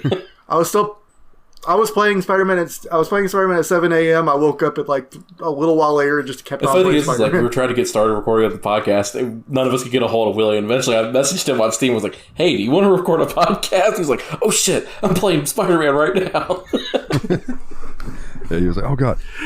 Yeah, I looked. I had messages on like Google Chat, on Discord. He probably texted me. I didn't see any of that. Yeah, I think I even pinged you, and I was like, "Willie, is your refrigerator running?" Willie, we're trying to reach you about your car's extended warranty. No, but then he sent me a Steam message that actually popped up on the Steam overall. I'm like, I always forget that's a thing. It's That's 11. Like if somebody's in game, that you should do that because it'll ping them in game. Yeah. Like, hey, I'm glad I thought of that because I was like, that was very smart. I probably would have checked again in around an hour, but I probably would have been playing for another solid hour. If you didn't that speaks do volumes to this game. So I'll give my first impressions, which were on the PlayStation 4. Which there's something that I didn't realize. That doesn't use the Spider-Man font. Should have used the PlayStation 3. I wish. Well, no, actually, I don't wish it would have come out on PS3. No, because then I might have bought it for the PS3. It wouldn't have been as good because this game is really, really quite. So I have a fun fact about a difference between the two, but we'll cover that in just after I give this. Like, the difference between the PlayStation 4 and 3? Their team 4 and 3 is one. God damn it. To quote Yabspod, scratch Willie off the friends list. So I got this game. Like, I had been wanting to play it, but I pulled the trigger because me and my dad were going up to New Jersey to then go visit New York City. My dad wanted me to go see Manhattan, New York City, and all that. So I got this to play while I was there because I was like, fuck, I mean, like, if I'm going to be in New York, I'll play a game that's based in New York. And I want to say that almost skewed my love of this game a little bit in a good way, because there are places I can swing by in the game that I went to. Chelsea Market. You guys probably would have seen the High Line, which is like that big raised, it used to be a train track, but now it's a walkway with like the trees and the benches and stuff. I saw a girl in a dress laying on one of the benches. It was like this long chair, like a lawn chair, but it made out of stone. She was laying on that. This girl gave no fucks because she was sitting knees up, legs spread, no undies, just giving everybody a show that walked by. She was a cute girl, didn't give a fuck, was just scrolling through her phone, whatever. Like, it's New York, baby. Yeah, exactly. Nobody gave a shit. Nobody even looked except me because I'm a tourist and I was looking around. You know what I mean? Nobody else gave a fuck. It's all about, like, straight ahead. Like Taz, when I used to listen to Taz when he had the Taz show, he used to say, when you come to New York, just don't make yourself look like a tourist, you'll be fine. Don't look up. Nobody who fucking lives here looks up anymore. We all know they're tall buildings. Nobody gives a damn. Like, he goes, somebody catches you looking up, immediately know you're not from New York, they're probably going to fuck with you if they are that type of person. So I tried to remember that when I'm walking around, I would like glance up but not lift my head. It's kind of like I'm like, damn, those buildings are tall. But I didn't give a fuck. I would look around. Like, who's gonna try to mug me? I'm 6'2", 340 pounds or whatever. You're like, I might be a little less than that now, but back then probably. Dude, I'm not even as tall as you, but I have that same problem where I feel like, who's gonna fuck with me? I'm a big old dude. I'm just like 5'11", thinking I'm the biggest dude on the street. That's my problem, dude. I don't look at anybody and see them as being bigger than me. I have a like stupid personality in that regard. Dude. Nick just strolls into Shadow of the Colossus like, dude, that's another fucking game that I hope gets released on PC eventually, is Shadow of the Colossus. That game would look so good on PC. Holy shit. The difference between the PS2 release and like the next gen HD version where they got it up to high frame per second and got rid of the fog, it's just ridiculous. And it was already a beautiful game. I played the PS2 version, and it was a beautiful game already. And I'm already starting to talk with a New York accent think about New York. I swear, it's a beautiful game. It's a fucking beautiful game. I'll be at work in the cooler, be like, this fucking guy. That's what I did last week with the fucking Arnold Palmer. Yeah. We've played a bunch of games with New York accents. And I got to be careful at work because there's a lady I work with who's from New Hampshire. So, like, I don't want her to think I'm making fun of her when I do that voice. So I have to be, like, by myself when I'm doing it. I'm not making fun of any. I like the New York voice. I think it's very fun. I love it. It's so my. It's like it sounds aggressive and friendly at the same time. German. It's weird. Yeah, kind of actually. It's like reverse German because it sounds friendly in the opposite way and aggressive in the opposite way. So I think I sent this to a PM to Nate because you hadn't gotten there yet, but I'm going to copy it and send it to the chat now so you can see the difference. But they recast Peter Parker in the remastered version. Throw that out of context, Dalton. Okay. Oh, out of context. I also threw it in our group chat, but so. Oh, looking at the group chat. Basically, wow. In the original PS4 version, Peter Parker looked like he does on the left. In the new version, he looks like he does on the right.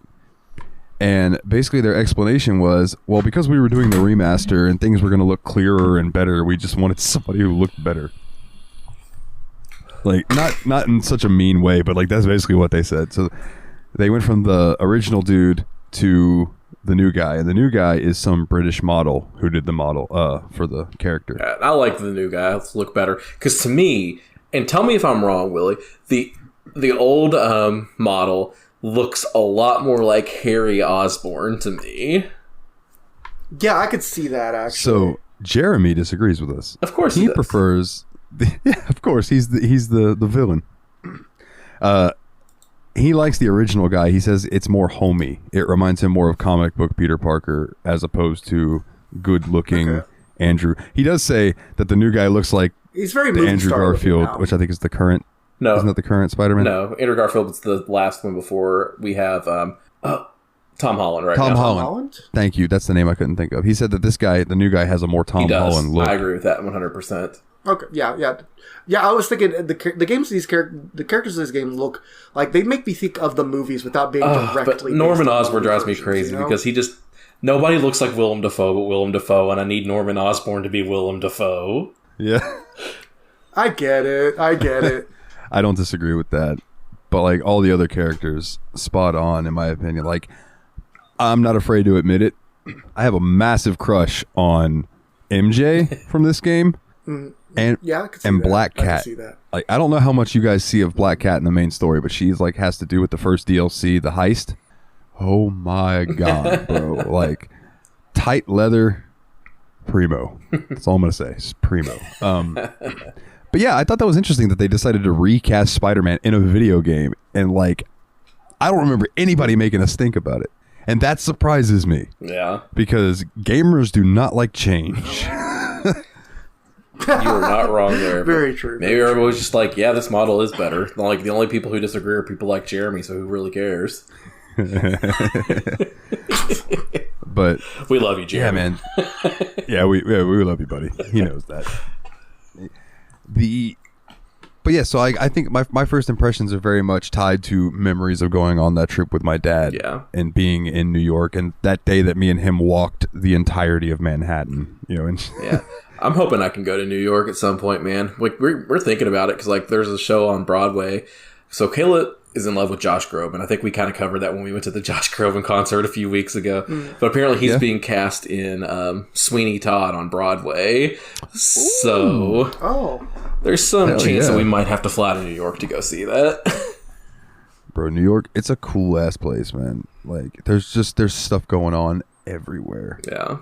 And like, you know how like in this game there's like crimes and things going on all over the place. I'm sure that that's going on in New York as well, but like, instead of being like crime locations on the map, it's more like you go to this location and there's a random jazz band just playing in the park, and then you go over here and there's a dude sitting there just playing a fucking Gibson Les Paul with a little amp set up. And then, you know, you can cross the street from that guy and you can go into a German bar and get some fucking pretzel and bratwurst and a beer. And it's just such a cool place compared to this shitty little town I live in here in Keystone Heights, Florida. I feel you, brother. I feel you.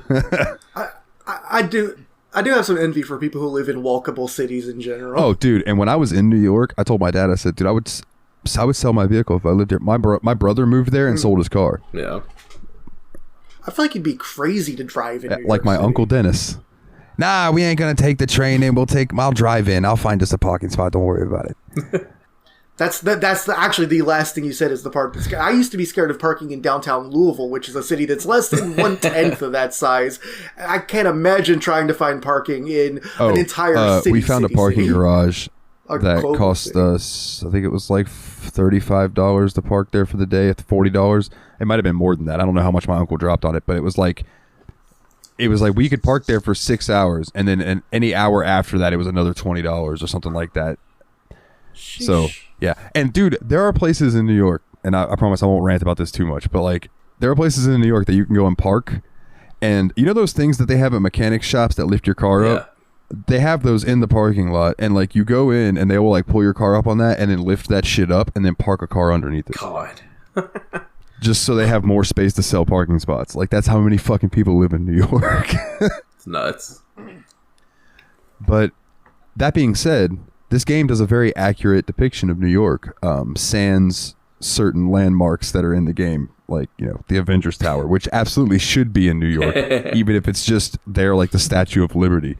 Like, it should just be a big even if there's nothing in it, just make it cylindrical. Yeah.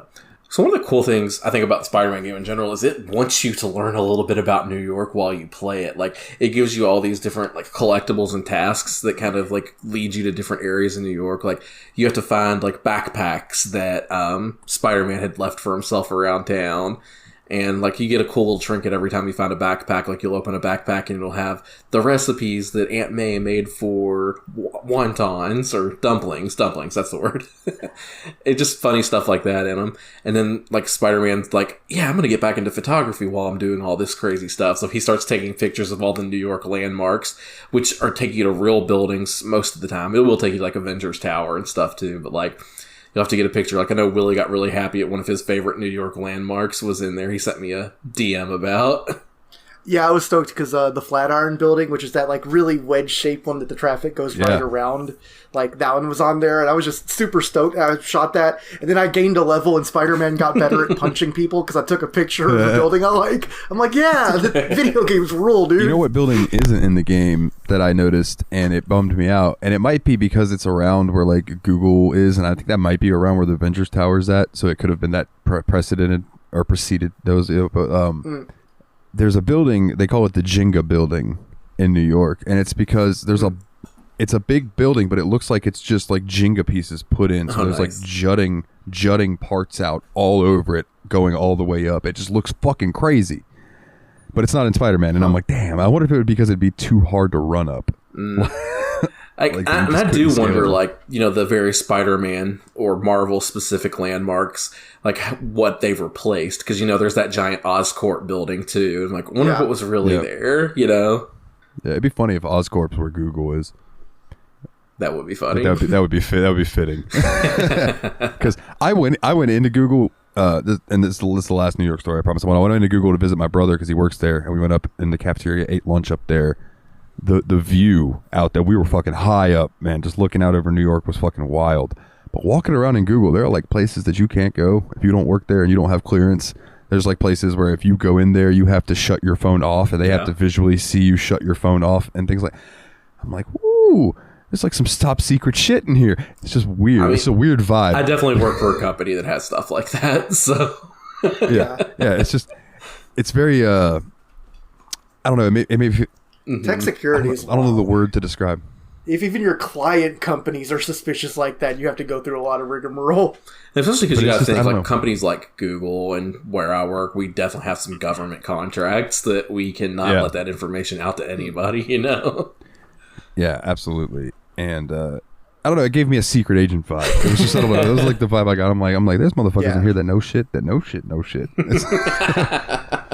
You know, I don't know. It was just fun.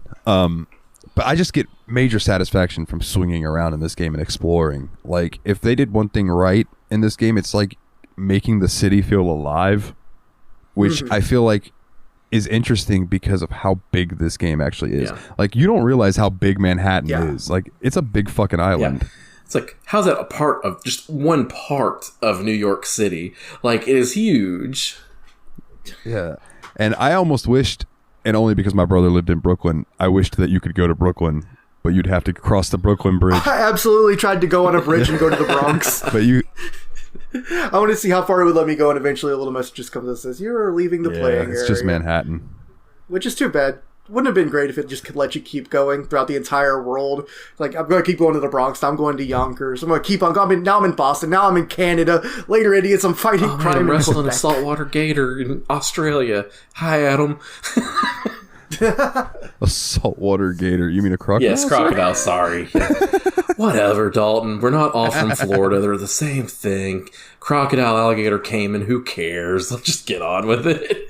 Yeah, I was going to say, you know what's You're sounding pretty saltwater right now. there are alligators and crocodiles in the Everglades, and I'm not sure if they've ever mated, but that would terrify me. Crocagator. A crocagator. An alladile. That sounds like the Crocagator sounds like the people that made, like, Sharktopus completely fucking ran out of ideas for one. So, let me reference, because I played the beginning of this game a while ago. So do you... But yeah, not only was, like, the city really cool, but just the way traversing it feels. Like, you feel very Spider-Man, very fast, very agile. Oh. Like, I enjoyed moving around this place a lot more than I enjoyed moving around. Yeah, and I think what Arkham helps with City. that is, like, the jump button. Like, you can actually choose to jump in this game. And that, like, Spider-Man's agile. Like, Batman's a tanky guy. Spider-Man is nimble. He gets around. He moves fast. Like, he can zip through buildings and stuff. He has much more mobility. And I think, you know, it worked in Batman because of their character types. It's true to... Absolutely. Absolutely. Yeah. I just really enjoy the way the city feels like. Yeah, like, the game playground. moves so good and so fast. Like, there's fast travel points. I think I used them twice total.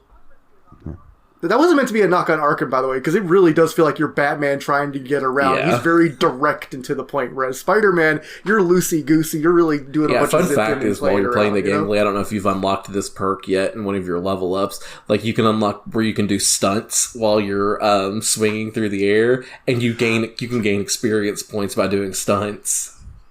I saw that, but I kind of wanted to stick... I mean, now that I think about it, if it gains you experience points, I should be going for that first instead of later. I just kind of wanted damage, because I thought I might end up blasting through the main story.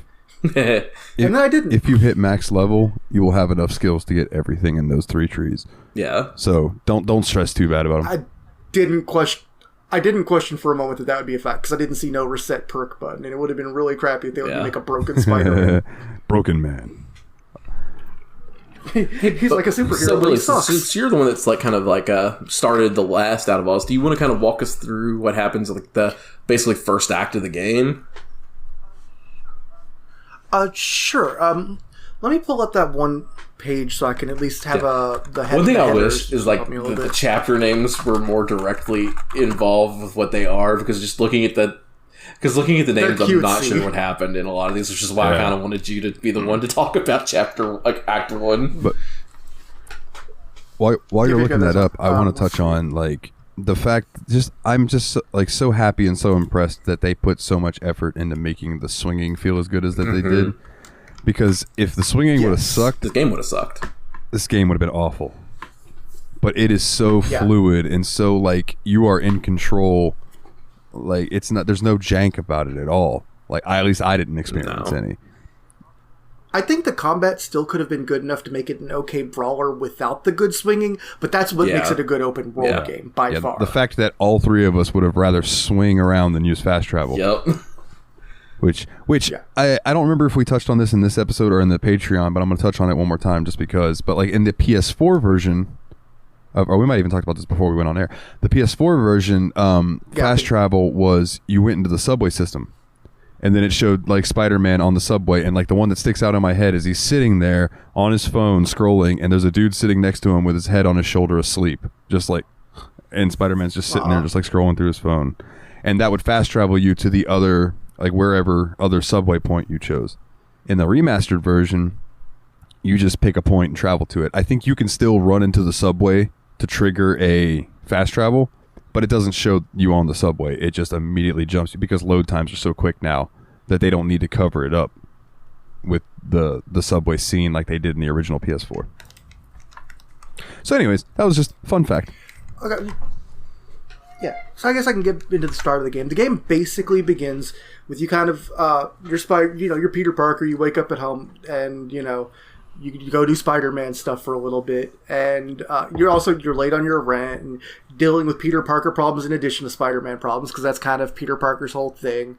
And you end up finding out that there's going to be a bust on Fisk, the Kingpin, and so you kind of swoop down and help out with that. And I don't know if that's immediately the first thing that happens, but that's basically the start of the game, is y'all trying to take down Wilson Fisk, the Kingpin, and get him under arrest.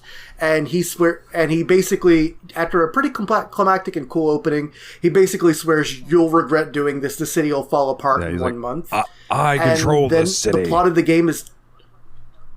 And then, much like Arkham City, this game's plot then moves basically into what happens in the power vacuum when a major player falls. And at first, like, the power vacuum doesn't seem too bad. You see, like, a lot of, like, these little criminals popping up and feel a lot more bold now that Fisk is behind bars, or, like, they're not as worried about, being controlled by the crime, so that they can go do the crime themselves, because Fisk is put away on the raft, which is basically Arkham for Spider-Man. Yeah. So they basically... I was just going to say, and that whole opening, like, this game does not shy away from going, like, straight action movie style, where there's just, like, explosions, shit falling, lots of things going on, where Spider-Man's just being super badass, and it's like I'll call them quick time events that you have to do that are just super good. Yeah. Can I just say, though, the beginning of this game, like... was really intimidating at first, because like it just felt like it was no holds barred from the very beginning of the game. You drop straight into it. I'm like, oh shit, this guy's shooting me. I'm getting my face smashed in. What am I supposed to do here? Like, it was hard to start because, like, I'm still playing with Batman Arkham in the head, and like there's just throws a lot at you at once. I was like actually kind of intimidated my first little time in the game. And the combat's like faster paced, like you guys touched on, where Batman is very brooding and tankish, where Spider-Man is very quick. Yeah. Throwing punches, wanting to dodge, hit another guy, and you're kind of jumping between dudes and trying to take him down. And then they start throwing like dudes at you quicker than Arkham, in my opinion, that are like you have to deal with in other ways. Yeah, like guns, and like at one point you get rocket launchers getting shot at you. Yeah. Which, by the way, being able to web the rockets and throw them back at them, just beautiful touch. Yeah. Hard to do, but beautiful touch. I have not unlocked that It's power. so That's good. the next one I'm going to get. But the things we're talking about, the bringing guns and rocket launchers, that we're still talking about the soft start of the game. Later on, the game is like, oh, we'll introduce sword guys and whip guys, and we'll make sure to introduce them specially. Yeah. And that's well later on. Like, the mechanics still keep on ramping up for quite a while. But as Nathan said, it's mostly stopping petty crooks for a while, and you end up kind of following up on what's going on in the aftermath of Fisk's arrest, and you end up there was some kind of silent break-in at the auction house where Fisk's estate, the art pieces from his estate, are being auctioned off, or at least the legit ones. And you break into there, and there's a bunch of dudes in basically these creepy Chinese theater demon masks that show up and start causing problems. And this is when you have to first start doing like stealthy stuff in that too. And most of the game doesn't do forced stealth missions, but it does start you off with a forced stealth mission here. Later on, it seems like it's pretty open as to whether you want to take things really punchy, kicky, or if you want to do that. I did skip Is this something. the point where you take over as Mary Jane for the first time? Yes, actually, after you catch up with Mary Jane and deal with the demon face guys, you get a flashback where you then play as Mary Jane and get to do a little investigative reporter sequence as her, where she's basically she's in the museum, I think the auction house rather, basically posing as the lead reporter for a puffball piece from an art magazine rather than in her actual role as an investigative reporter for the Daily Bugle. And so she kind of, twists the arm of the lady, tries to get her to admit to knowing some dirty facts about Fisk, and ends up finding out, like, just some cool hidden stuff that's around, some files, some things that Fisk had, and all that. And then the other plot that's going on at the same time, Peter Parker is currently employed by Dr. Otto Octavius in his lab, Octavius Industries, where he's developing a new prosthetic system. And at the very early on in the game, you go in there, the system malfunctions catastrophically. You find out your Grant is in trouble. And pretty soon after some more issues, you're starting to make some great progress. in strolls Norman Osborn and basically says, "Oh, by the way, buddy, I'm not only the mayor but the president of Oscorp, and the city gave you a bunch of real strict rules about this grant. You didn't pull them off. You're out of funds. We're confiscating all your stuff. Screw you. If you want to work on prosthetics, come to my company, buddy." And he makes the same kind of offer to Peter Parker, who, it's been said, had a job offer on standing from Oscorp, but went with Octavius because he thought he had the opportunity to change the world. Yeah. And can we just say about Otto real quick? Like, he's such a likable guy. You just want to reach out and give this guy a hug. Like, yeah. Otto Octavius is just, like, the nicest, kindest dude that you meet in the game, like, at this point. It's one of the most heart-wrenching things about Spider-Man stuff in the first place is knowing that he has that personal connection to people that he'll end up crossing swords with later. And you're just like, I love this guy, though. I know what happens later, but I gotta help this dude, achieve his dream. Like, Spider-Man has this, like, lighthearted vibe in his own attitude to the world, but there's, like, a tragedy that kind of goes underneath everything that I think is really cool. It's just this different way of, it's a different attitude for a superhero universe that I think is really fun. Yeah, for sure. I mean, and that comes out a lot in a lot of his villains, like the Lizard. I think the Lizard Man or whatever, which the doctor guy who just gets turned Dr. into Kirk the Lizard, Connors. and he's like really just trying to save his family from. I don't remember. It's like It's just something about all these like scientists turned villain, like in all these universes, like they end up being some of the best villains. Like, it happens in Batman, it happens in Spider-Man. Like, scientists are just really good villains. Yeah, and I think it's because you have a dude whose motivation is clearly to help the world and help people, and then they get slighted in some way where you're like, I kind of want this guy to get his revenge. He's just doing it wrong. And also, like, they tend to be smarter, which tends to make things more interesting because they outsmart the hero, and then it's like, well, how is the hero going to outsmart this fucking genius? Yeah. As opposed to, like, no offense to like a guy like Rhino, but like, you know, you don't want to offend him at all. You don't want to be on his bad side, bro. yeah, that's what I'm just saying. In case he's listening, hi. Hey, Rhino. Hi, Alexi. Hope you're doing good, buddy. His name's Alexi, right? I think so. Yeah. That sounds good. But yeah, so when you go back to Octavius's lab in the chapter 1, that's where like he, I believe it's actually after, or it might have even been before the museum thing, but I think it might have been after, where you fix your suit and then you fall asleep at the lab or whatever, and you wake up and you just have like this new suit, and Otto's just like, hey, I took your friend's suit because he's friends with Spider-Man. And and Otto just like, cool. I should have known, like, because he was like, you're such a good-hearted guy. We know that you're working on Spider-Man's technology. Of course he's coming to someone like you for this. Yeah, so Peter's like, yeah, exactly. And you end up getting the new suit out of it. I think not too long after that's when you can start collecting the backpacks, which leads to something I meant to bring up earlier, but I'll bring up now. Suits. Yes. My favorite part of this game is unlocking new suits. Because this game does two things that Batman didn't do with the suits. One, you can change your suit at any fucking time as long as you're not in a cutscene. Two, whatever suit you're wearing is the suit you will see in the cutscenes. Mm-hmm. And three, Dalton. The suits have special powers associated with all of them. So if you unlock the suit, you get a new power you can choose from. And it lets you, once you unlock the suit, you can use that power on any suit instead of the one that it's associated with. Slight caveat. The DLC suits don't have extra powers. They're just there to look cool. Well, some of the suits are like that, but at the same time. But you can use the powers. Exactly. Yeah, dude, you go out there in the dark suit and then use the guitar thing from the punk suit. Dude, I loved Spider-Punk suit, dude. I played so much of the game as Spider-Punk. I liked a lot of the different suits. I personally, I really liked the comic Spider one, because honestly, it still didn't fit. Yeah, it looks like way out of Batman place, didn't. bro.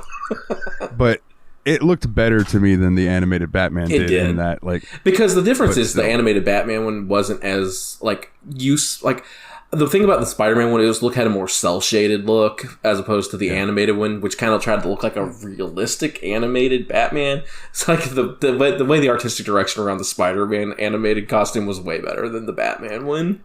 And There's one suit that I want to touch on, and we can get off suits because there's a ton of them. We can go through a list of them later if you wanted, but we don't have to. But there's one. I believe there's literally around 40 There's of them. one, I think it's one of the DLC suits that you can unlock. Or it might be one if you get it for like 100%ing everything. So, is it Into the Spider-Verse that was the one with all the different animated Spider-Man? The movie? That sounds right. I haven't seen Okay. any of those actually yet, so I need to check that stuff out because this has got me like wanting to see more Spider-Man I think stuff. it's in that movie, or it's in one of the recent Spider-Man things. There's a Spider-Man who it's in.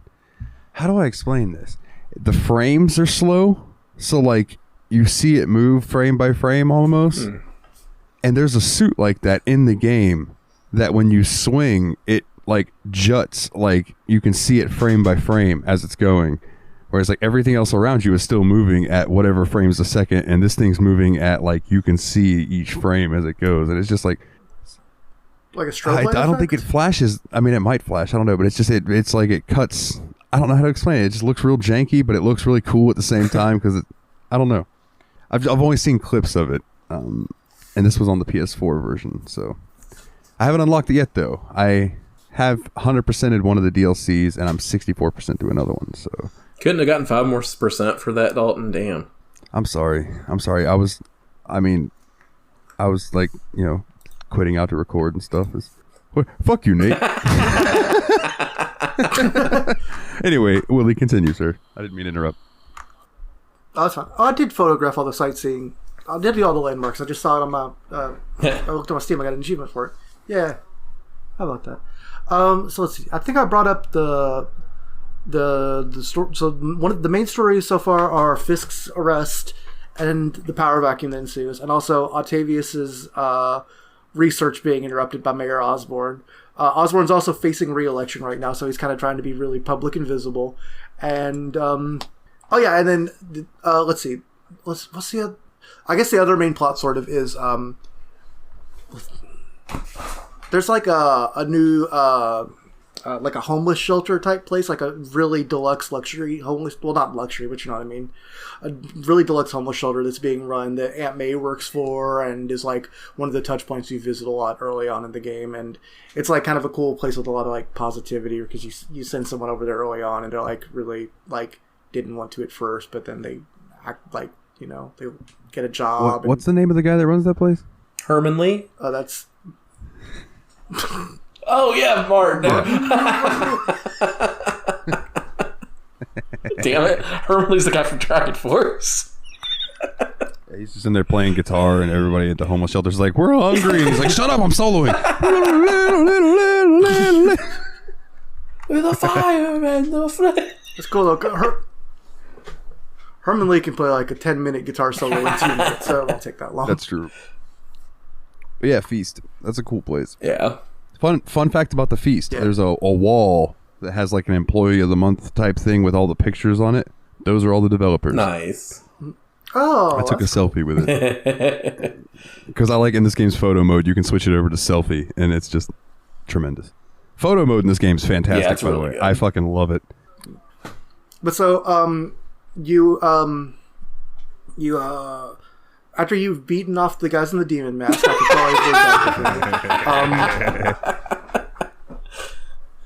you recover like some files that belong to Fisk, and you also pick up the mask, and you decide to bring it over to Dr. Lee.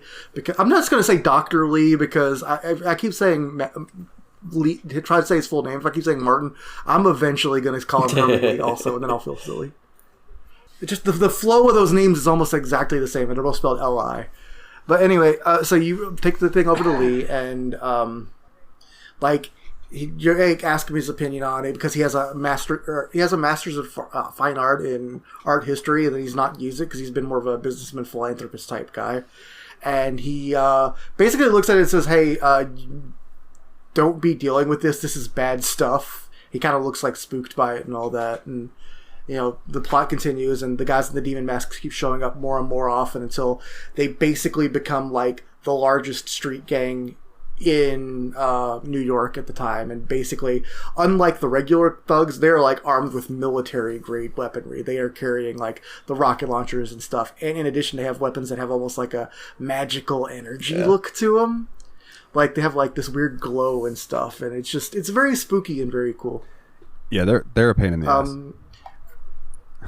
Yeah, and so you end up breaking into some of their stuff while also breaking into Fisk's stuff to try to figure out, what the way it's happening is the demons are basically going into Fisk's places to supply themselves because they figure Fisk is out of commission. They can take all of his stuff, use it to fund their crime scheme and all that. And how far in should I go? All the way to the end of Act 1, baby. As far as you want, bro. Yeah. Okay. Oh, I almost forgot that part. At one point, the Shocker shows up and he's just messing stuff up. So you get a cool. It's a full boss fight. Well, it was one of the harder ones, and I don't know if that's just for me because it was so early in the game. But like that was one of the harder boss fights for me. Mm-hmm. And the whole time I was like, man, Electro looks really boring in this game. Yeah, I also thought that was Electro at first, and then realized it was Shocker, and I'm like, oh yeah, they're different. That's right. More than one person can have electricity powers, you racist. Wouldn't it be powerist? Power mutinist? I don't know. So, you fight him, and then you fight him again. Yeah. I think, like, you have to chase him the first time, and then you have an actual boss fight with him the second time. And the second time, you confront him, and whoever who's doing work for, he seems scared of. He is not talking. Like, you don't understand, they'll kill me. And it doesn't take... And, like, this guy's a villain, and he's not supposed to be scared of people, but he is scared of whoever this guy is. Yeah. This guy's a stone cold psycho killer type, so... Well, maybe not psycho killer, but he's a psychotic, criminal. So they figure this is, probably a good sign to keep on checking stuff out. And then this also, over the course of this... Like, you keep going between missions that advance these main plots and also kind of your personal life plots and also collectible things. So like at this point you'll run into like your character will think, what would, he needs to do I think he needs to do like some kind of science thing. So he looks up one of Harry Osborn's research shacks and ends up headed to that. And then you can fly throughout New York City looking for research sheds on top of large buildings, doing like special missions there that are usually related to like environmental sciences and stuff. Like they're kind of the idea behind those is that Harry has all these little pet projects, but his dad doesn't want to fund them. So if you prove that they'll be successful, then maybe he'll get funding. They're not my favorite part of the game. They've been up and down. I don't like swinging through the gas like that one. I always miss it. That one is the worst one. The very first swinging through the gas one was like the first one I did, and I hated it. And I thought I was going to hate all the research missions, but I actually ended up enjoying most of the ones after that. I liked, finding water. I liked stopping the water leak. There was one that I liked out of those where like you had to there was like a bunch of like barrels that were poisoning the river, and you got to go just swing over them and throw them back out of the river, and then put like some antibiotic in the water to save the fish. Yeah, the ones where you get to do Spider-Man. I love the touch of like when you finish the one about the water where you cause the water thing because you reverse the pressure or whatever, and then you have to go patch them up. That like J. Jonah Jameson will just pop up on the radio or whatever, and he'll just start like talking shit about the fact like, oh, everybody's giving Spider-Man credit for patching up all those waters. That he created that problem. By the way, we have video footage of him causing that problem, and. He always pops in and has some shit to say. You know what? I will say this. The J. Jonah Jameson actor did a really good job because I have trouble with anybody other than our dude from... Oh, crap. Why can't I think of his name right?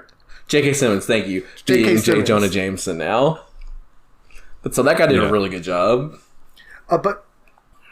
In fact, I want to come off the plot for a moment. And that reminds me of one of the things I really love about this game is not only does it have the real world New York City feeling, but it also does a great job of putting you in this comic book world at the same time. And like one of the main features that's really good with that is J. Jonah Jameson's podcast, where he's constantly finding reasons to basically say Spider-Man's a piece of shit for all the cool stuff he's done. And sometimes you listen to him and you're like, he kind of has a point on that one. I did kind of cause a lot of financial damage on But that the other one. cool thing that's kind of in the same vein is the social media function, right? Because like you'll press like pause to look at your map or whatever, and you'll see like Twitter basically on the sidebar. It'll just be all these fun little comments from citizens in New York saying stuff about, well, guess what happened this morning? I saw Spider-Man web some dude to my car.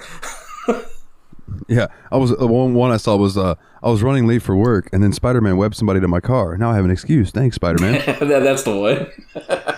Oh, go ahead. My favorite one. My favorite thing on the fake Twitter was they really do read like real Twitter, like not like some corny old marketing dude writing what people think Twitter people sound like, but like it sounds like a bunch of actual corny and normal and funny and weird people all talking about stuff.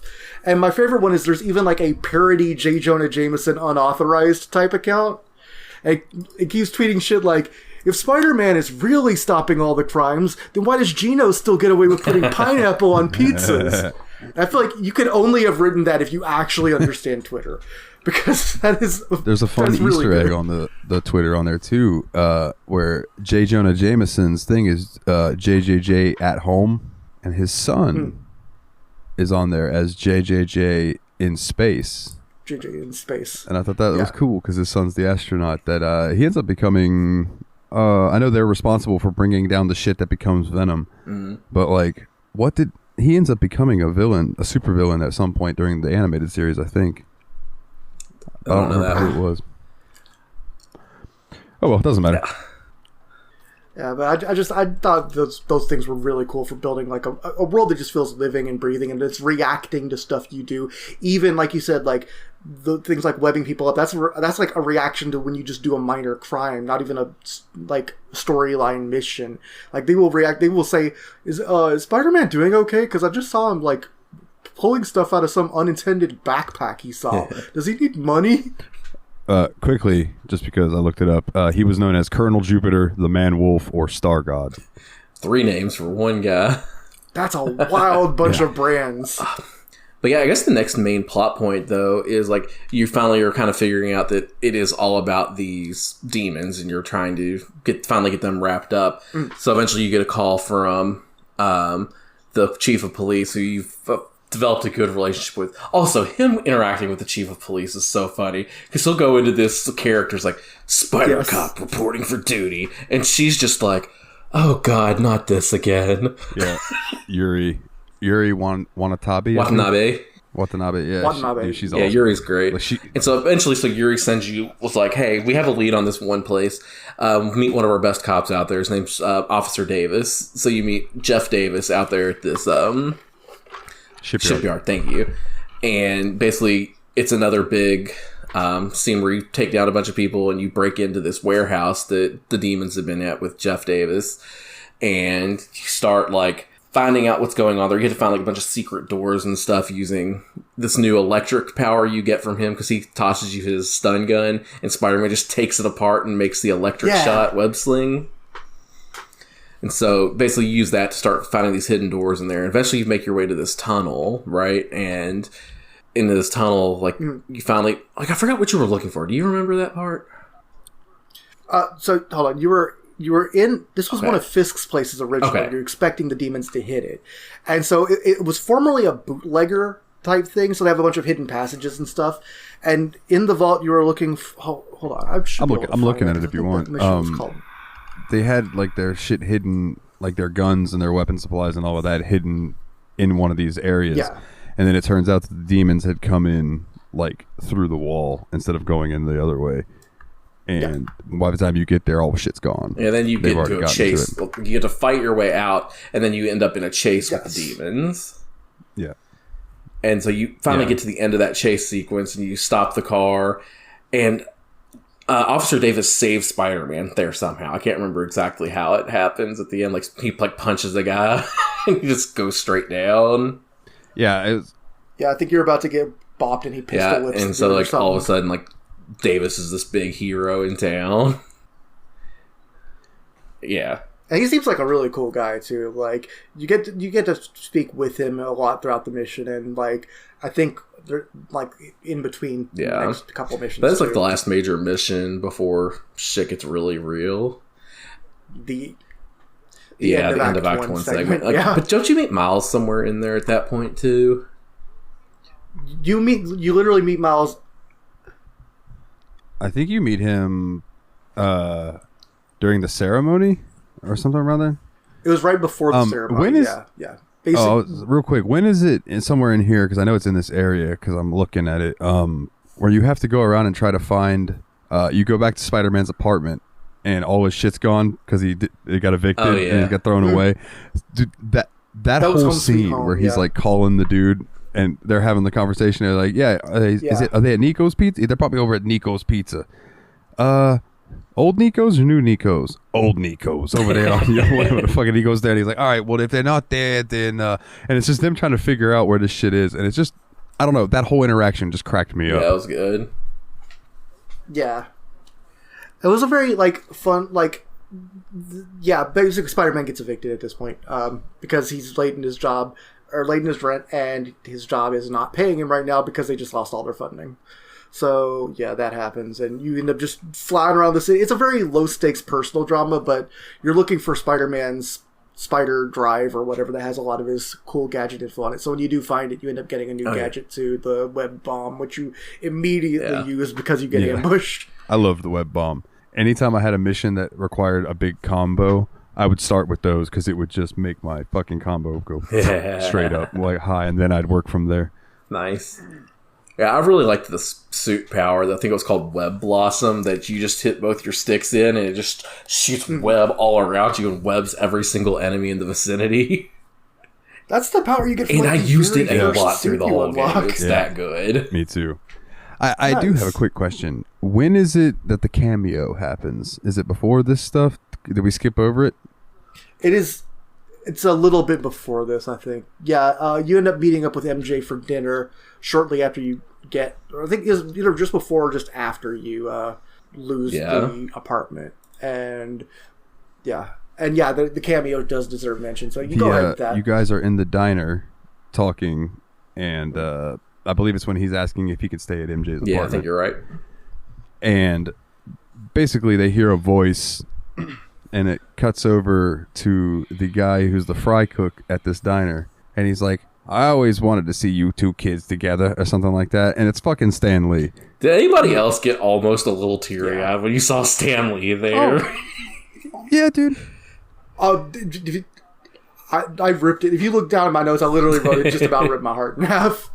I was like, no, I was like, I'm sorry, I just had 99 emotions I hope all that at once. continues, in the Marvel games where they can keep doing his cameos since he's no longer around to do it in the movies. Yeah. Why not do it in the games where you can animate him? Yeah. You know? I genuinely wasn't expecting it to blast him. But yeah, I just wanted to bring that up because I thought that was a really cool cameo. Because that was honestly one of the first moments of the game that kind of tore my heart. And there was quite a few that come after that tore my heart too. Unfortunately, I won't be able to keep up with most of those because I'm only a few chapters further into the game. So I think I'm going to have to figure out a way to bow out of the call until I can get back. But we can get to the end. Well, I mean, we can always ping you in chat when you want to jump back in.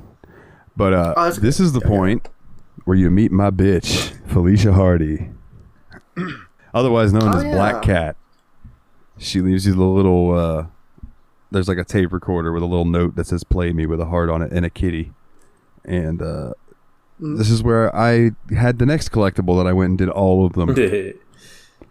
Which was the Black Cat thing, which is basically there's just you around the city there are Black Cat places, and she's basically setting up where she's going to rob or she's already robbed. Yeah, I don't she remember sets which up a one it camera was. there, and she hides one of her little black cats in each zone. And you have to look around with the camera and find it. And this is when Marvel Spider-Man Remastered becomes a hidden object game. Yeah. Yeah, and luckily, like in hidden object games, if it takes you a while to find the thing, it will glint some light and be like, oh, there it is. I got really good by the last few that I was just finding them before it gave me any kind of hint. I feel like you really quickly realize that it usually does it at rooftop penthouse entrances with certain angles from the camera. You kind of know, end up knowing what to look for. it's Did you usually finish in a that mission yet, doorway. Willie, or no? Okay. I have not. No, Okay. I've done 6 of them, so I have no idea where they're going with that. I might do that after we get off the call. It's worth it. Yeah, I think so. So I'm trying to scroll through and see what was next because I played a lot of this last week. No, what's next is the end of Act 1. Oh, okay. Yeah. Then yeah, let's go into that. So the big thing that happens is due to his heroic actions and all of that, Sergeant Davis is going to be recognized. Just say officer. I'd like to just say officer. Yeah, officer. Officer Davis ends up being recognized at a special ceremony at City Hall that's also going to coincide with a Mayor Osborn rally for his re-election and all that. It's a big political show, but everyone's really happy because the guy's done great. He saved Spider-Man. He's a hero to everyone and all that. And before that, you even meet his family, which includes his son, Miles Morales, who, if you guys are familiar with the extended Spider-Man universe, he also is a Spider-Man later on. And basically, shit goes down. They do this. Yeah, the ceremony starts, and during the ceremony, like as Officer Davis begins to make a speech, the assistant hands Osborn a phone call saying it seems really urgent, it's important, and he just takes the call, and there's a guy on the other end. It's like, Osborn, bad shit's gonna happen to you, and Norman's just like, fuck, whatever, dude. I get this call like twice a week. He's like, what do you want? Just what is it? And the guy's like, I just want you to suffer. And then all of a sudden, like, people with that, like, in those demon masks show up and then start exploding. Yeah, they legit do a bombing story in New York, which I thought was brave. That is the exact same thought I had. Was I can't believe you guys did a terrorist suicide bombing story taking place in New York City in the 21st century. Fucking bold, but they did it tastefully as you can. Yeah. But like they did it well. It felt real though. Like it was horrifying to see, even in a video game, superhero video game form. Yeah. Oh. Absolutely, it was very real and very human, and I feel like they waited exactly the right amount of time to do that, because if you did that in 2008, you would have been crucified. But 2018, I feel like they handled it with the appropriate amount of gravitas. Yeah, for sure. And because it ends up leaving you Peter is down, Miles is down. You see rubble everywhere and all that. And then all of a sudden, you get up as Miles Morales and have to crawl through the rubble looking for your dad. Now, at this point, when I first played the game, I thought Peter Parker had died, and now you were playing as Miles Morales. I genuinely thought that for a moment. Yeah, it was heart-wrenching because you just hear Mary Jane screaming, like, Pete, wake up! And Miles Morales' mom is freaking out, and then when Miles finally gets up, all he wants to do is go find his dad. Yeah, he's injured, but he can move around a little bit, so you have to do a little stealth mission to try to get past the demons who are still actively there executing anyone that survived near the stage that they can find. And, of course, when he does get there, it's too late. Officer Davis is down and dead. Wow. And then it ends on a funeral scene, which sucks. 1 week later, it cuts right to the funeral of Officer Davis, and I breathed a big sigh of relief when I saw Peter standing there in the background, like, oh, good. I didn't want him to be gone just that fast.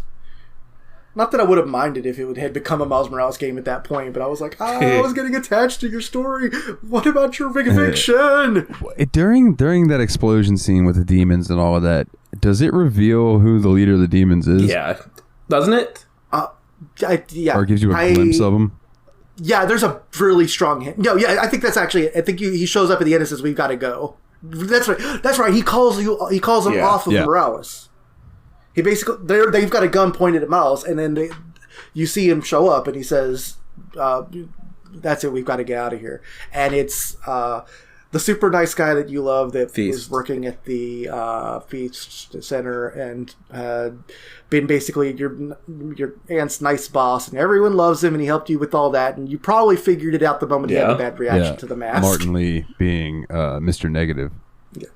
Which, I don't remember if we touched on this on air or not. Before we started. Okay. Mr. Negative was actually created for this game. Yeah, because I was talking to the guys. I was like, I didn't recognize this villain, but he was pretty cool. It was Mr. Negative. And that reminds me, real quick, I'm gonna look up if Screwball was created for this game or not. It sounds enough like a comic book villain. Like if you told me Mr. Negative was the name of some second string Flash villain, but the whole thing with Mr. Negative too is like he appears like his skin and everything looks like a photo negative. Yeah, it's actually a really dope effect. Oh, okay. So I was wrong. Screwball was not created for this game. Screwball's first appearance was in Amazing Spider-Man number 559, July 2008. Okay. Cool. So I think now we're kind of through Act 1. I kind of want to go through the last 2 acts a little bit faster, Dalton, if that's cool. Yeah, that's fine. That's what I figured. Okay. I'll just be watching for the chat message then. All right, buddy. I won't be too far away. Okay. As long as he can't hear us, then we're good. Let's go. So from there, dude, shit just starts hitting the fucking Like, fan. it moves fast after that. Like, and I don't know if that's just the way that I played it, too, though, because, like, I kind of, like, once that happened, I was like, I'm so invested in the story now that I gotta go.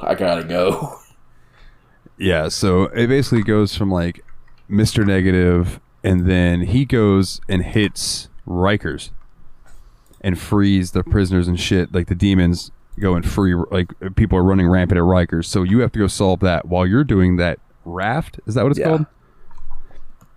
Raft gets broken into. No, because don't you... No, because you beat Herman Lee. Oh, damn it.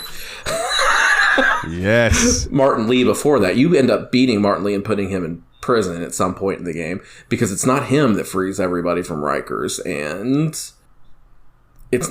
I thought it was the demons that went and released everybody else. No, it's Doc Ock that does that, dude. So basically, the next part of the game is like you're basically trying to wrap up this demon storyline, but at the same time, like Dr. Octavius is getting madder and madder at everything that Osborn's done to screw him over, and you're helping him end up building his suit to the strength it's at. When you're doing that, you realize like he has this idea for a brain mesh that will integrate his mind with the suit like really strongly. But while you're working on it with him, you're like, this is going to corrupt your mind. You can't use this. But this is going to fuck you up and mentally. Yeah, but he ends up just going ahead and doing it anyway. But sometime in this point, you also end up fighting Mr. Negative, and you do end up defeating him finally. It takes a long time to get to there. That's right, because that's the train fight. Right, the train fight. And he makes the joke about Spider-Man 2, I think it's the movie, where he does his webs to try to stop the train, and it doesn't work, and he goes, it works last time. So you end up fighting him on a train, and like and he has all these cool powers where he can like shoot waves of this negative energy at you, where you have to dodge either to the side of the train or to the top of the train and work your way in to get close enough to where you can punch him a few times. You punch him through the train, he goes through the next car, so then you start the fight over in the next car. It goes a few cars like that, and then eventually you do get him to like where you're off the side of the train, but you have to stop the train because it's about to ram. I don't remember everything, but like you have to stop the train, and you're like, this worked last time or whatever, like Dalton said. Yeah. But eventually you finally beat Mr. Negative, and you get him in Raft too. So like all the supervillains are at Raft, and in this time frame, like then you finally get this call that says, Spider-Man, you need to get to Rikers right away. Like there's riots at Rikers, people are being broken out, people are escaping. So you head to Rikers to start letting everyone, like to start trying to calm the peace there. And just when you're finally getting Rikers under control, there's a giant explosion over at the Raft and a burst of electricity. Yeah, and you're like, oh, this can't be good. Yeah. And then it turns out that when you head over there, you're having to now deal with, what was it, Vulture, Electro, Rhino, Scorpion, Mr. Negative, and there was one other guy. Was it Shocker? Was it Shocker and Electro? No, Shocker didn't come back. It was Scorpion. Let me scroll. Let me see. Scorpion, Electro, Vulture. Because you fight them in pair. I don't think there is anybody else. I think it's just those 5, isn't it? And then Dr. Octopus makes the end of the Sinister Six. Yeah, you're right. Okay. You're right. So the Sinister Six in the game is those people we just mentioned. So, like, you end up fighting all of them, trying to get them under control, but they end up all getting out of the raft, and then you're basically in charge of getting them taken care of again, like rearresting them. Because Doc Ock has, like, hired all these people, essentially, now to take care of these different tasks in New York to weaken it while... Yeah. I was just gonna say the introduction of Doc Ock is badass. Oh god, yeah. Like you kind of know, like that's kind of where they're going with it. But like when he finally climbs up that fucking wall and he's got his big arms that you're used to, and he's in that green suit, I was like, there it is. Yep. There it is. That's what I've been waiting to see. And Spider-Man gets his ass kicked. gets his ass beat, son. Beat. But yeah, and then from there, basically, it's Vulture and Electro. Is that part you have to chase Electro? Yeah. No, that's when he breaks out of the raft. You have to chase him, Yeah. and then that's what ends up with everybody Yeah. else. That's right. And then it's going to, I think from there you're going to stop the riots, and then and then she gives you the choice of going to deal with whichever pair. I think it was Rhino or Electro. So or like the something pairs that. were like you can either go after Rhino and Scorpion or Electro and Vulture. So those are your choices. In the meantime, there's something we kind of forgot to mention. There's this thing called Devil's Breath, which was the whole thing that the demons were after, and it's this basically poison that it basically will start a pandemic in New York City in 2018. Bro, yeah, I was gonna say this is another story point where I was like, "Ooh, this was a little ahead of its time." Yeah, this one was ahead of its time, and then just watching that, you're like, "Oh, this is real. This is so real." Yeah, people start dying, coughing up blood. Yeah, it's like Places don't have enough beds for all the sick people. Yeah, Like fucking. it's awful, and you start seeing people get infected with it. Like Aunt May ends up because like Dr. Octopus ends up releasing it in Times Square. Yeah, and then it just spreads from there. Yeah. And that's where you have to start, like, I think you have to find, like, the residue of it on the back of something, and then you can track it with your Spidey sensory thing that he has built into his system. Whole thing, long story short, you're trying to find a way to make a cure to it while also taking care of beating the hell out of all these bosses. So, first and foremost, how did you feel about the boss fights? Like, I've really enjoyed that Shocker Vulture fight, because, like, you were basically taking care of two at the same time. Not Shocker, Electro Vulture, sorry. That one was fun. Also, I want to point out that the sixth one that we couldn't remember was Scorpion. Neither of us said him. Oh, really? I thought I did. Okay.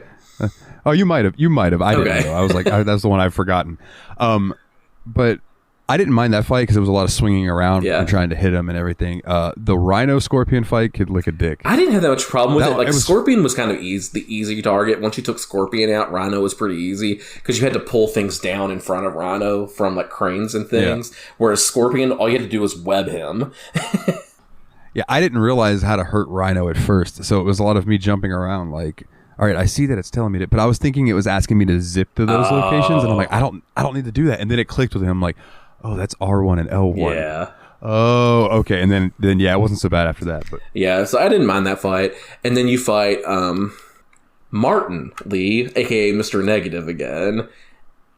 Right? And then like you finally put all the pieces of the story together and you're able to I was just gonna say we haven't even brought up that there is now a new thing that you have to deal with, and that is the Sable International people, which is run by Silver Sable. Yeah, they're just kind of they're there. Like I don't think they're worth talking about too much. They're just kind of a pain in the ass. No. They're the elite enemies, the end game enemies.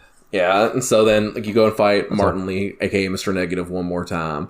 And like at some point you get a doctor working on a cure for because you collected enough of the sample and he's able to kind of work through it to get a cure. But he only has enough for one right now, but you still need time to make more of it, right?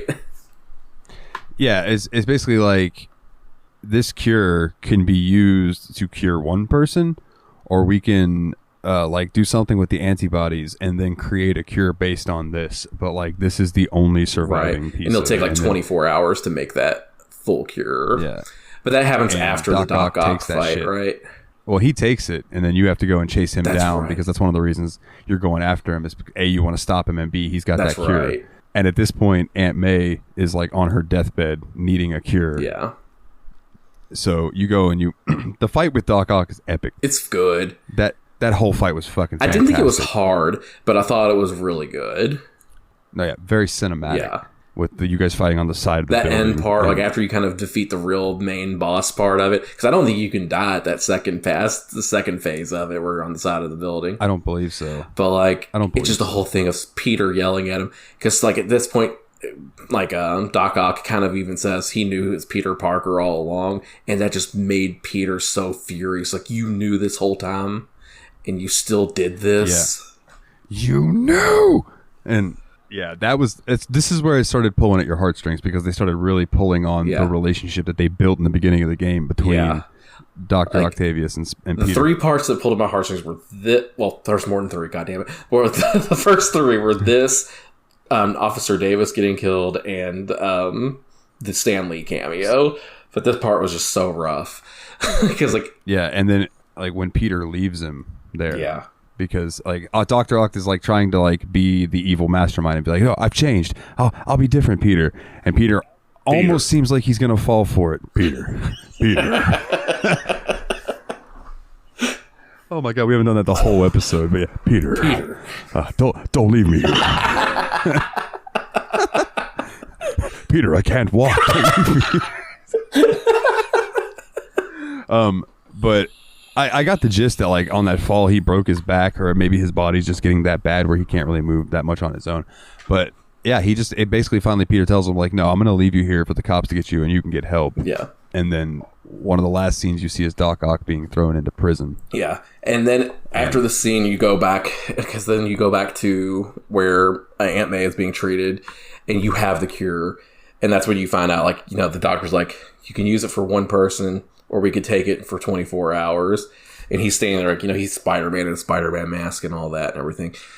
And the doc's like, I'll leave you alone for a little bit to think about this. And you can see Peter's really struggling with, like, whether or not to give this cure to Aunt May or not. And he starts to, and then he stops. And then he starts talking to Aunt May as Spider-Man. And this part killed me, dude. Oh, dude, I know. She's like laying there, and she's just like, "Take off your mask. I want to see my nephew." Yeah, I was like, God. And you're like, "Oh my God, I'm welling up a little bit." And then he pulls the mask off, and he's just like sobbing, beaten and sobbing mess. But he's also like got cuts on his face and stuff. And she tells him that he's making the right decision. He's like, "I don't know what to do," him. and she's like, "Yes, you do." Yeah, and that's when he goes to do it, and he stops, and she fucking dies. And it's like, oh, man. And that's pretty much the end of the game. Yeah, then you get the post-credits scene. Like, this part we didn't kind of mention, but, like, at one point, Mary Jane was, like, that's the end of the game, yes. So, it's sad as hell. But at one point in the game, like, Mary Jane is doing an investigation at Norman Osborn's apartment, and she breaks in and finds his, like, secret lab in his apartment where he's got all these spiders, and she ends up breaking one of the spider cases. Yeah. I don't know how this spider got out of it, stayed on her shoulder for, like, 2 years, and eventually she loses it at Feast, I think. And at Feast, the spider comes down and bites Miles Morales while he's working at Feast. Yeah, and then that's because I remember I told Nate, I was like, stick around for the post-credit scenes because they're fun. Yeah. And it's basically Miles is helping Peter move into his new place, and he's like, "Can I talk to you about something?" He's like, "There's like some changes going on with my body," and Peter goes, "That's normal for a kid your age." Yeah, well, your body's gonna start going through changes. Miles is like, "Not that. Just let me show you." And he does the Spider-Man jump to the roof. All right, and at this point, I don't believe Miles knows that Peter is Spider-Man. I don't either. And Miles looks at him and is like, "Pretty weird, right?" And then Peter just does the same thing. He's like, "Not that weird." Not that weird, yeah. And then the other post-credit scene is something we haven't quite touched on. So Harry's research projects, he's out of town. He's supposed to be in Europe, looking for like some cure type thing for the thing that's wrong with him that it killed his mother, that he also has. And the post-credit scene is Osborn going back into that lab that you were in with MJ, but she didn't open this one part that was sealed. Like this big, it just looked like a big cylinder thing, and he hits it and it opens up and you see Harry floating in this tank. Like, I don't know how to describe it. Like he's floating there and he's got the stuff like all in his arms. On his arms and his head and everything. Yeah. And he's like in stasis almost. It's very much like when Mr. Freeze froze Nora, you know what I mean? Yeah, absolutely. And Norman just says, I'll find a cure. We were so close, but I will, son. I'll find a cure. Because the thing with the Devil's Breath was intentionally was trying to be a cure for this disease that his mother and Harry have that Norman had been working on. But there were still some things that needed to be changed to make it a viable cure. Because instead, it was kind of had more of a pandemic-y effect. Now, correct me if I'm wrong. At the end of that scene, he's got like his hand on the glass or whatever. And some of like this weird tendril stuff comes and touches the glass where his hand's at. I don't think it would be Venom, but would it be Carnage? I don't know. Like, that's a good question. And that's why this game needs a sequel, and I'm surprised it doesn't have one. Yeah, because I know like in the series, it's Brock that becomes, or Eddie Brock that becomes Venom, right? In the comics. And I think it was, Harry becomes, I thought he became Hobgoblin. Yeah, Harry becomes Hobgoblin because his dad was Green Goblin. But then in the animated series, he wasn't Hobgoblin. I don't know. There's so many different canons. Different and weird. Yeah. But yeah, like I want a sequel to this game because I would love to play as Peter Parker teaching Miles Morales how to be Spider-Man 2. Like, how cool would that be? Yeah. Yeah, well, I hope that the sequel eventually comes to PC, which was Spider-Man Miles Morales. Oh, that was a sequel to this game? Well, it was like a continuation. Like, instead of releasing as a DLC type thing, they just made it a big enough thing to be its own game. Okay, was Peter Parker in that? I believe so. Okay, cool. I didn't know that. Just not the main character. Okay, cool. But it's not on PC yet. But so. Are we good to bring Willie back yet? I was about to say, I'll ping Willie. Okay, cool. So yeah, like, really cool, heart-wrenching stuff in the game, like, but really cool game story and everything. Like, definitely check it out. I just think it was honestly pretty incredible. Yeah. No, yeah, absolutely, 100%. Fantastic game. You want to give ratings? Yeah, let's do ratings. I had to think about this for a very long time because I did give... Well, actually, before we do ratings, is there any other points we want to touch on in the game? Because I don't think we talked about gadgets too much. So what were your favorite gadgets in this game? Personally, I liked the high-powered web shot, the one that just instantly hit people to walls. I used that one in the regular web shot the most compared to anything else. Like, I just really enjoyed those two. I don't think I used the spider drone, like, at all. Spider drones were helpful when there was a group of enemies. But also, welcome back, Willie. I was also going to say Impact Web was my main one. I would use it until I ran out and then just use regular web fluid until I was Willie, back in business. I don't think you've unlocked this one yet, but eventually you get the tripwire ones. Okay. So you can throw those against the wall and they'll catch the dudes, right? But you can also throw them at the dude and they'll stick to the guy, and then he'll just have a blue light, and if he just walks near where that light touches the wall, it just sucks into the fucking wall. And it's hilarious. I need to do that. Absolutely hilarious. That's some real sticky Halo grunt type 100%. Energy. It's awesome. I liked that one a lot. The spider drones, like I said, were helpful. I didn't use them often, but when I would accidentally use them, I wasn't upset about it.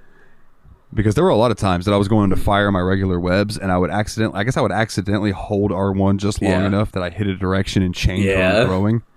So I can't tell you how many times I would just use that big blast of wind and just like knock people off buildings. Which, fun fact, Spider-Man doesn't kill people, right? It just webs them to the wall.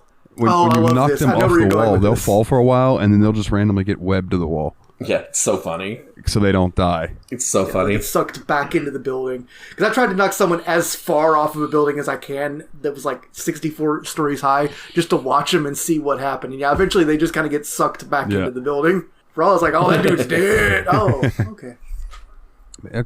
Parker Kazama has never killed anybody. So Willie, I'm going to ask you first. From what you've played so far, what would you rate this game as? I'm upset that I haven't finished it. I really wish... If I'd started the game 2 days before, I would have probably 100%ed it by now. This game is an absolute thrill ride. I love this. This is some of the most fun I've had, and even though I'm about to pick another game, I think, soon, I'm probably going to play this the rest of the way through before I even get started. Well, you better pick a short game, because you are picking the game of this week. Yeah. Okay. Oh, I know. Cool. I don't have any worries about this one. I'm going to go ahead and... I think I didn't end up rating Batman, but I think I am going to go ahead and rate this. I'm going to say this is a 9.5. I absolutely fucking loved this game, y'all. Yeah. This is so much fun. 9.5. Oh, yeah. This is just, it's a blast to play. It feels really good. It captures the comics. As I understand, the way you guys were describing it, the story is going to pick up and get a litlittle bit heavier later on, and I'm looking forward to that because I feel like it's earned the fun, the gravitas is coming, What's you, Nate? Because it had that wham at the end of it, Act 1, and where it got, the stakes got high and it got violent and sad. And I'm like, yeah, I know, we got to get some of that going before the light comes. So, looking forward to finishing it. Yeah, so for me, I had to go back and listen to what I gave Batman Arkham Asylum to make sure that what I gave this game was in line with how I felt about Arkham. I gave Arkham City, that is. I gave Arkham City a 9 out of 10. And I've been thinking about this a lot. this is a better game. I didn't want to say it at first because I am a bigger fan of like Batman than Spider-Man and all that, but this is a better video game. And I think because it learned a lot from what the Arkham games did, it took a lot of that and it made improvements upon it. Like, this is honestly a successor to the Arkham series in a way. So I'm giving this a 9.5 out of 10 because it's really damn good. Okay. I mean, this it's what if the PlayStation Spider-Man games had a kid with because the other thing too is like Peter Parker is so freaking relatable. Who doesn't remember being that poor college kid right out of college and like trying to make it in your apartment, wondering how you're going to pay rent, and then also saving the city of Nashville while you're don't tell people I did that. But yeah, it was you. You're the guy in the National Predator costume. Spider-Man, like Peter Parker is just so relatable, dude. Ash. Yeah, I found myself continually being like loving his story. That's why even though like I just his awkwardness around MJ and trying to figure out what to say to Aunt May that lets him know he values her while still withholding some really of the truth. It's all just really. It's a lot easier to relate to really being relatable. Broke as hell, like young guy, as opposed to guy who was born a millionaire who is now a billionaire. Batman is already a success. Yeah. Peter Parker is still making his way in the world, and I find that really relatable. What about you, Dalton? What are you going to give it? So, in our chat before we went on, I didn't say this because I didn't want to give away what my rating is, but you said that you were going between two numbers. And I wanted to say, it's funny you say that because my rating has two numbers. This game gets a 10 from me. Nice. Like, Spider-Man is my favorite superhero, and this does it perfectly, in my opinion. Like, everything that has to do with Spider-Man, the look, the feel, the humor, even like one of the suit powers that you get eventually is quips. Yeah. And you use the suit power, and he just talks shit to the enemies and stuff, and it's fantastic. It's just the humor, just everything about it is exactly what it needed to be a great Spider-Man game. They hit the nail on the fucking head. Yeah, I agree with that. 100%. I will tell you guys this too, as someone who has been saying for years that I've been suffering with superhero fatigue and I'm tired of the MCU and all that. These last couple of months have really brought that joy of superherodom back to me. I had that exact conversation with Dalton in a DM the other day, like how I have been so sick of superheroes, but the Arkham series and the Spider-Man game have really brought back some of the love, and I think it's because these are my two favorite superheroes by a long shot. Here's the thing. I say Batman's my favorite. I think the Batman villains are my favorite, but I think Spider-Man might actually be my favorite hero. One of my favorite Twitter observations I've seen once, and it cracked me up because I thought about it for a while, and it makes a lot of sense, is if Batman and Spider-Man's villains were swapped for one day, the villains wouldn't survive. That's really true. Yeah, they would not know how to handle the other. Because Spider-Man's villains are like Batman would just beat the hell out of him, whereas Batman's villains are like, take me seriously, I'm a menace, I'm a danger, and Spider-Man would be, ha ha ha, you put a stupid suit, jackass. Spider-Man would hurt their pride, which would lower their guard. I think that's really hilarious because of how accurate it is. All right, fellers, we do have another segment I'd like to do.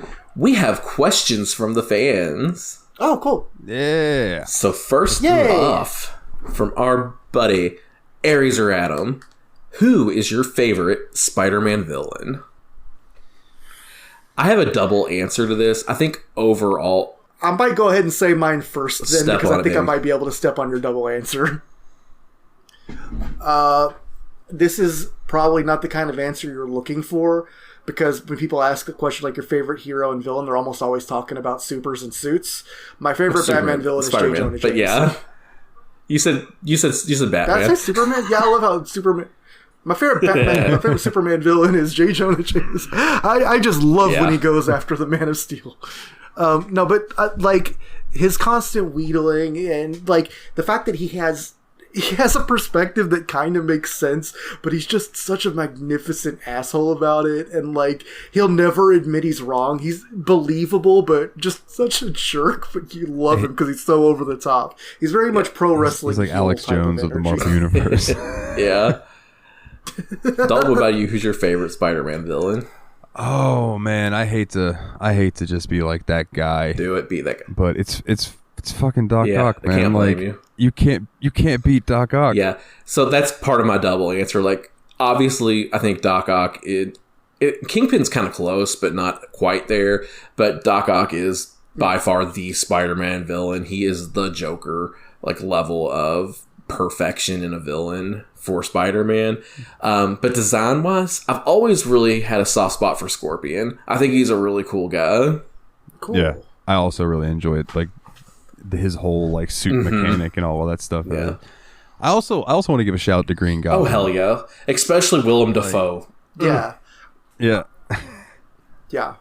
I was actually kind of surprised no one named Green Goblin because I thought he was like him and Doc Ock are the 10,000 ton gorillas in the room as far as. That's why I wanted to have one that was kind of more of a side villain. It's like why I wanted to go with Scorpion because like I've always loved that suit design. It's so freaking cool. Yeah, and like if I can give a shout, goddamn, I couldn't get that out for nothing. If I can give a shout to a kind of a side villain, I really enjoyed that episode about Lizard Man, like with the Doc turning into the lizard and stuff. Like that episode was like heart wrenching. I wouldn't even like, say that's a side villain because cool he has a whole movie that's based around him. Like one of the Andrew Garfield ones is about Lizard Man. Oh, I guess I need to watch that. I haven't seen any of those. The lizard is like, I don't know, he's like one of those tragic scientist guys that you just gotta kind of have respect for, you know? So what's next one is from Kana. And I feel like this is kind of going to be like an answer that we can all kind of agree on. What's the worst game you ever played? Blair Witch. Tiny Bridge Rat Venture. Oh my god, yes, Dalton. I remember that episode. And if I was going to be more real, it's probably something along the lines of Heroes of the Lance or Deadly Towers on the NES. What about you? Or Monopoly. That game sucks. Honestly, though, that's so pretty compelling. I've never had a fun game of Monopoly. I've had a miserable experience where no one will make trades because they don't want to complete each other's things, but then the game just never ends. All right. Yeah. Okay. I'll move on to the next question. This is from Adam. He saw this in a tweet and he posted it in our questions, and I thought it was very fitting for us. So, your Mario Kart main reveals who you are in the streets, and your Smash Bros main reveals who you are in the sheets. I'm gonna have to say mine first. My Mario Kart main is Donkey Kong. So in the streets, I am Donkey Kong. My Smash Bros main is Donkey Kong. So I'm Donkey Kong in the streets and Donkey Kong in the sheets. Good lord. What about you, Will? I really wish it was before 2018 so I could have made the joke about I'm late for the sheets because I'm too big to get in. Ridley is my Smash Bros main though, and I don't play Mario Kart. I don't play it often enough. So you were no one in the streets, but Ridley in the sheets. I'm a nobody in the streets. Actually, I usually play as Waluigi when I do play as somebody. So that's a problem. No, I mean, I'm purple. I just get fiercely when you get closer. I'm just an awful little guy. Yeah. All right. Before I answer, I'm gonna run and take a quick piss. So, uno momento. I'm about to piss my pants. Dalton is taking a piss. He's got his dick in his hand. In his hand. We cannot do anything like that on Discord, my dog. Like the. I know. I'm trying to do it like a note too late too, but I need to do it earlier to do it late because it was supposed to be like a quarter note after what you were saying, and it's probably more like the entire line later. And then when we cut it back together, it's not going to sound like either because it's always a little different from how it sounds in my head. Have fun listening to that, Dalton. It's going to be a bad audio experience for everyone. We could have just not talked and let but it's more fun to take care of this. Just make Dalton have a little moment of torture when he's listening through this during the editing process. He's going to have no clue what to do with this. the pro tip would have been if you had just not played the whole game, then you could have left during the plot part, and then while you refilled your drink, That you is a could good use point. the bathroom. All right, Dalton, we need to know. Mario Kart main in the streets, Smash Bros in the sheets. Okay, so whenever I play Mario Kart, I usually go Luigi. Nice. I've always liked Luigi. I don't know why. I like green. I like the He's a color good green boy. for more reasons than just what you people are thinking. You fucking bastards. I just thought you meant you liked the color. Oh, I didn't mean- wasn't thinking about drugs. I was just about to give you an out. But I mean money. I mean money. I have a duo answer for Smash because back in the day playing Smash, I liked Captain Falco a lot. Yeah.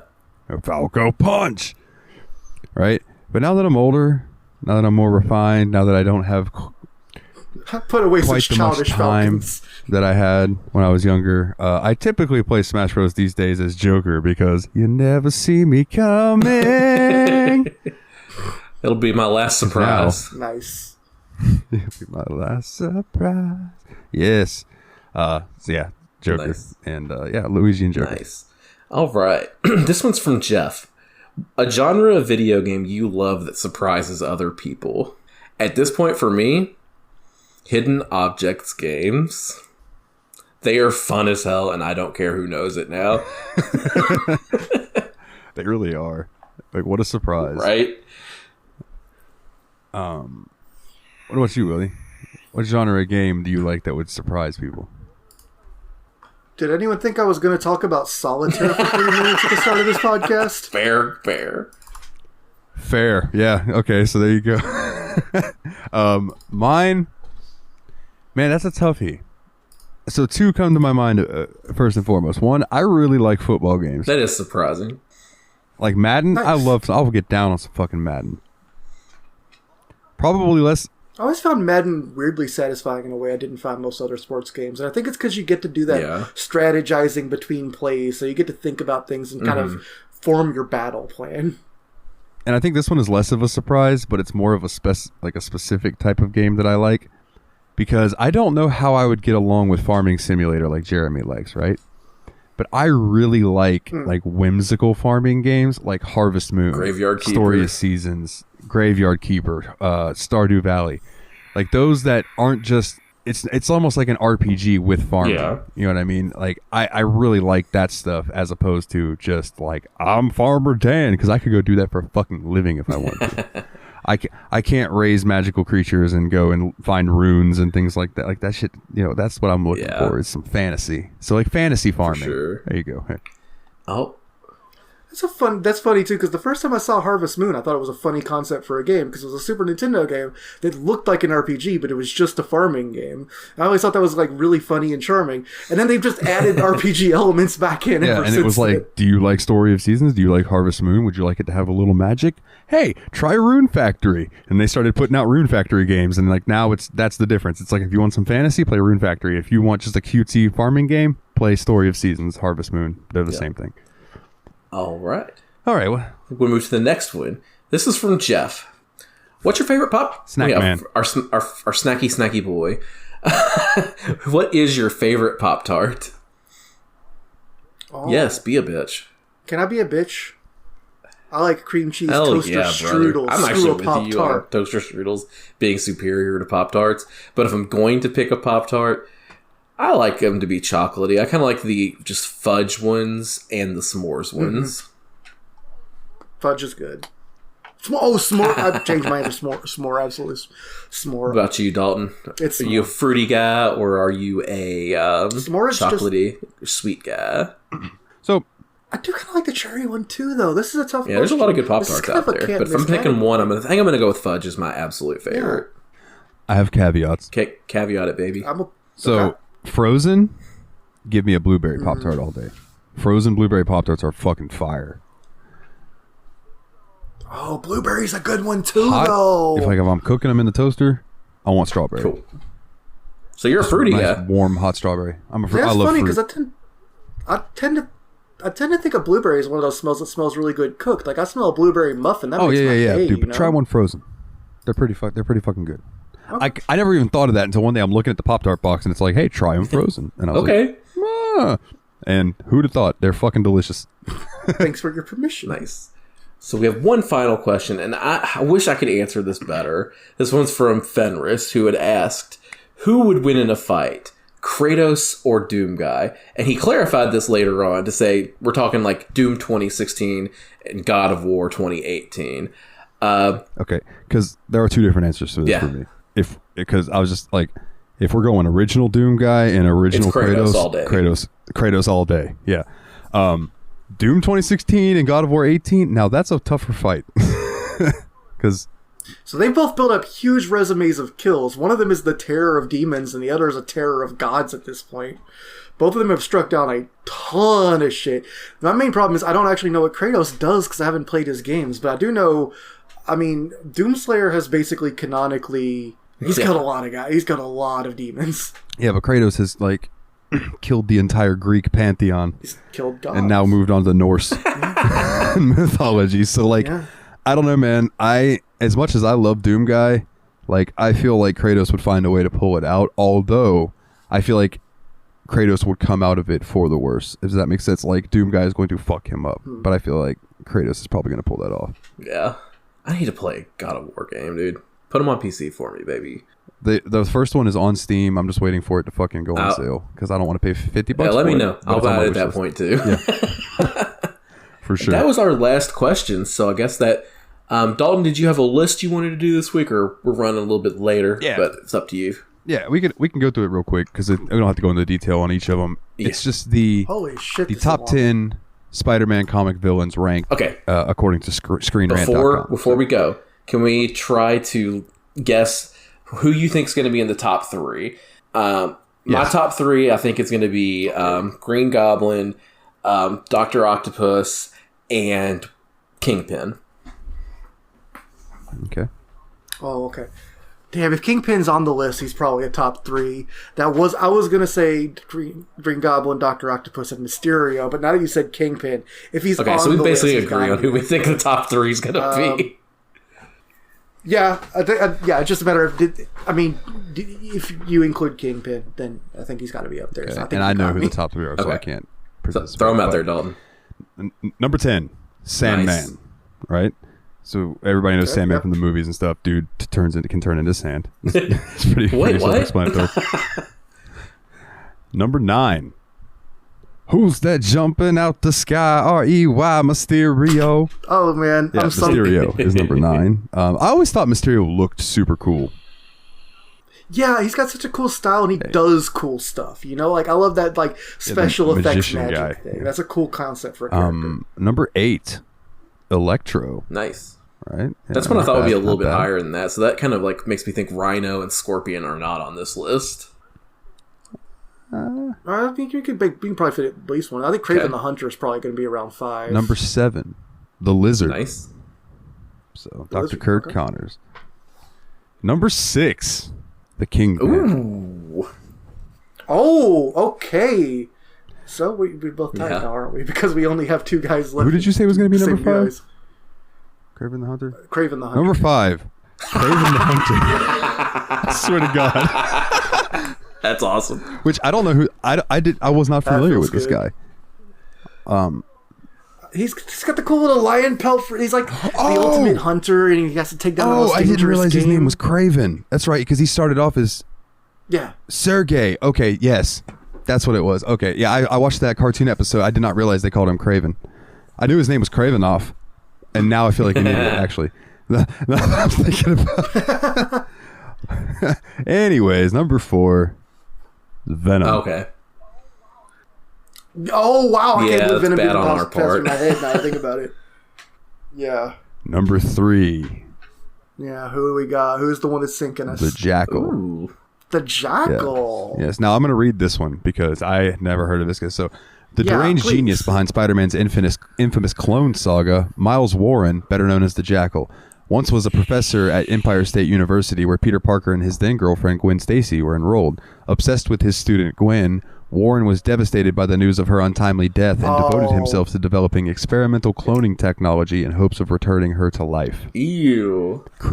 Creepy. The Jackal's cloning experiments would lead to years of complicated plots for the Wallcrawler that culminated in the introduction of Ben Reilly, who was believed to be the quote-unquote real Spider-Man for a brief time before being retconned out of existence. Throughout history with the web-slinger, the Jackal has continued to blame Peter for Gwen's death and has periodically returned to cause havoc with his seemingly endless supply of clones. All right, last chance though, Willie. Who's number one, Green Goblin or Dr. Octopus? Oh. Okay, I'll take Dr. Octopus. I'm going to go with Goblin. I feel like you were taking Dr. Octopus, right? Okay.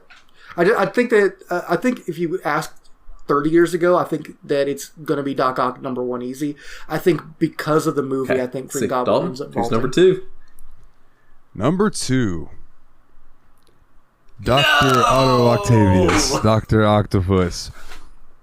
Meaning that number one is Rhino. No, I'm just kidding. Hobgoblin. It is Green I told Goblin. you Scorpion and Rhino weren't going to be on that list with Kingpin that low. But funny enough, this article about Green Goblin, I want to read this one too, because it says that the Green Goblin is the Joker to Peter's Batman. In a lot of ways. Or as we said that Doc Ock was, Norman Osborn, otherwise known as the Green Goblin. I feel like that it's a more personal villainy between Green Goblin and Peter, which I also think is kind of Batman and Joker. That's fair. The Green Goblin's preferred modus operandi usually involves some sort of psychological or emotional torture to further diminish the confidence of his nemesis. As one of Spider-Man's most heinous opponents, Norman Osborn is responsible for Peter Parker's most significant personal failure, the death of his first true love, Gwen Stacy. I think one of his most heinous opponents. It's like, we can't quite write, he's a real piece of shit, but that's what we're saying. Well, that only leaves one question that begs to be asked. Willie. Ooh, yes. Yeah. What's your host pick, man?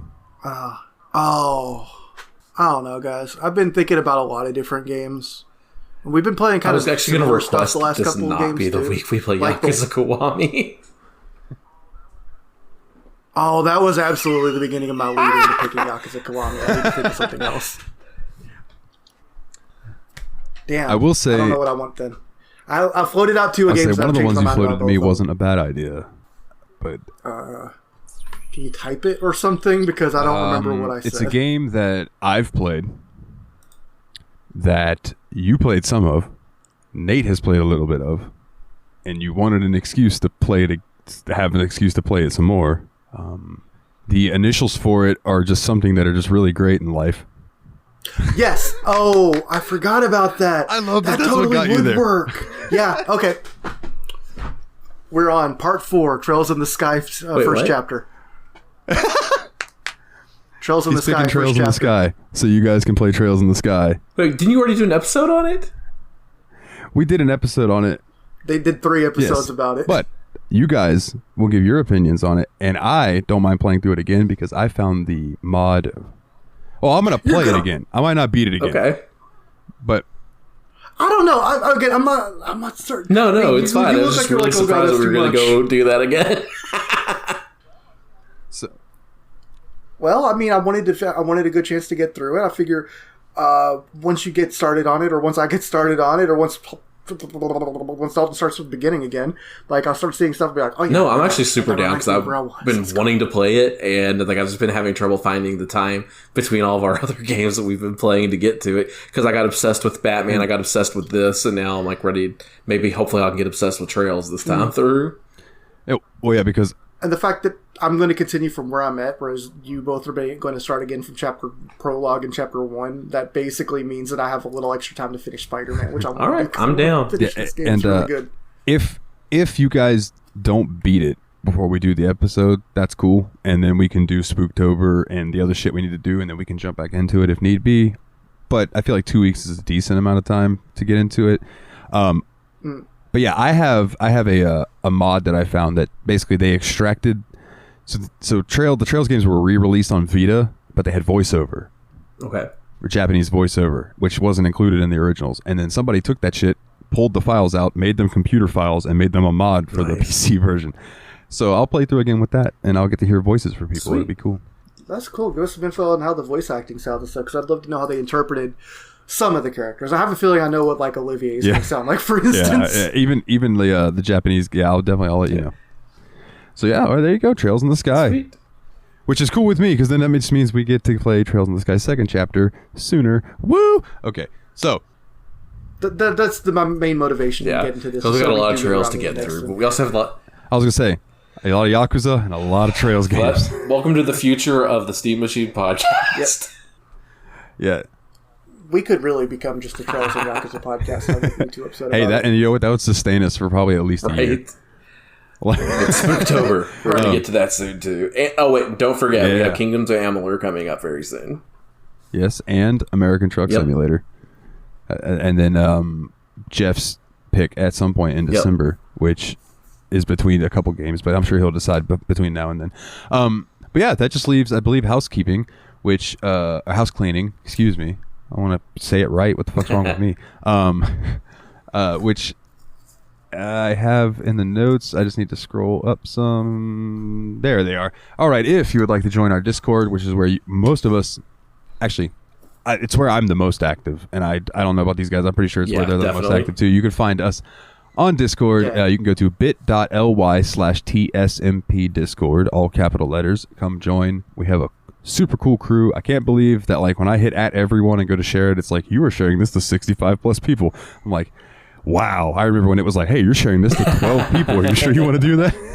You know, so it's just super cool to me that we're like growing the community. So like, come join. Shout out to DG13, I think is how you pronounce his name, just because he popped in. He's like, I've been listening for a year and decided to finally join the Discord. So like, kudos, man. Like, be like DG. Come join the Discord. Dalton doesn't bite. For sure. Hard. I took a Viagra, got stuck in my neck, had a stiff neck for hours. Hi, thank you. Also, if you would like to join the Patreon, support the show. You want to support the show like Sean Connery? You can go to patreon.com/the Steam Machine Podcast.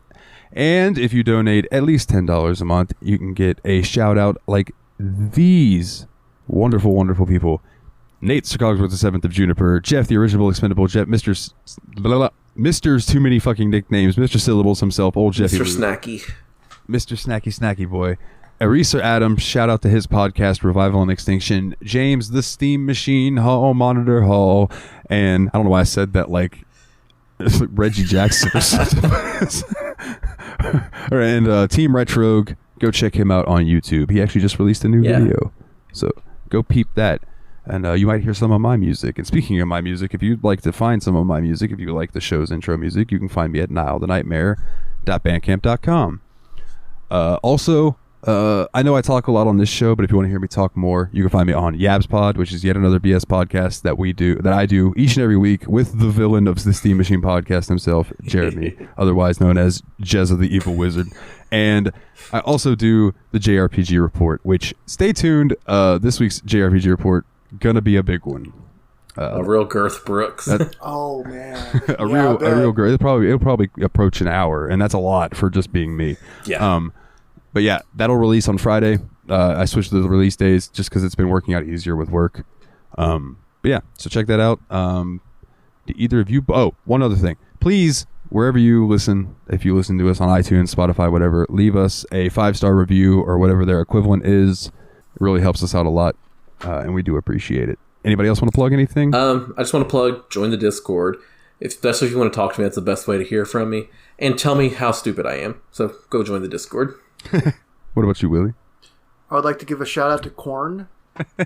Because it's so juicy and good. Thanks. Thanks, fellas. I know I can count on you. With great power comes great responsibility. All day I dream about sex. All day I dream about sex. Yeah.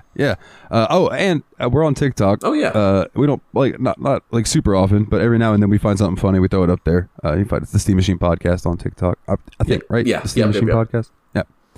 Okay. I didn't remember if we acronymed that one or not, but okay.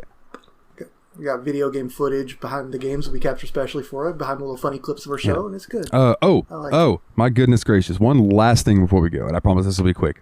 the DLCs for Spider-Man, really fun, worth your time.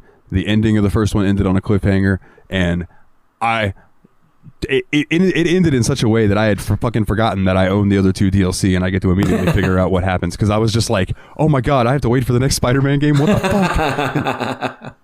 And then it was like, story continues in Turf Wars, and I was like, oh, thank god, I already have Turf Wars. Okay, cool. But yeah, definitely worth your time. So you said Turf Wars in Splatoon. It's definitely worth your time. If you guys dig the game, like, check the DLC out. They're fun. On that note, I'll see how much energy I have. Oh, yeah. Don't rush into it. Just, they're there if you want to check them out. And also, just because it took me a minute to figure it out, to access them, you go to the start menu once you're in the game, and you scroll over to the DLC thing, and you choose them from there. Just in case anybody's like, how the fuck do I find the DLC, like I was? So anyways, on that note, they have been the Destructo Bros. My name is Dalton, and in 2 weeks, dude, we'll be talking to you about some Trails in the Sky first chapter, and I have a boner. On that note, with great power comes great responsibility. Take it easy, everybody.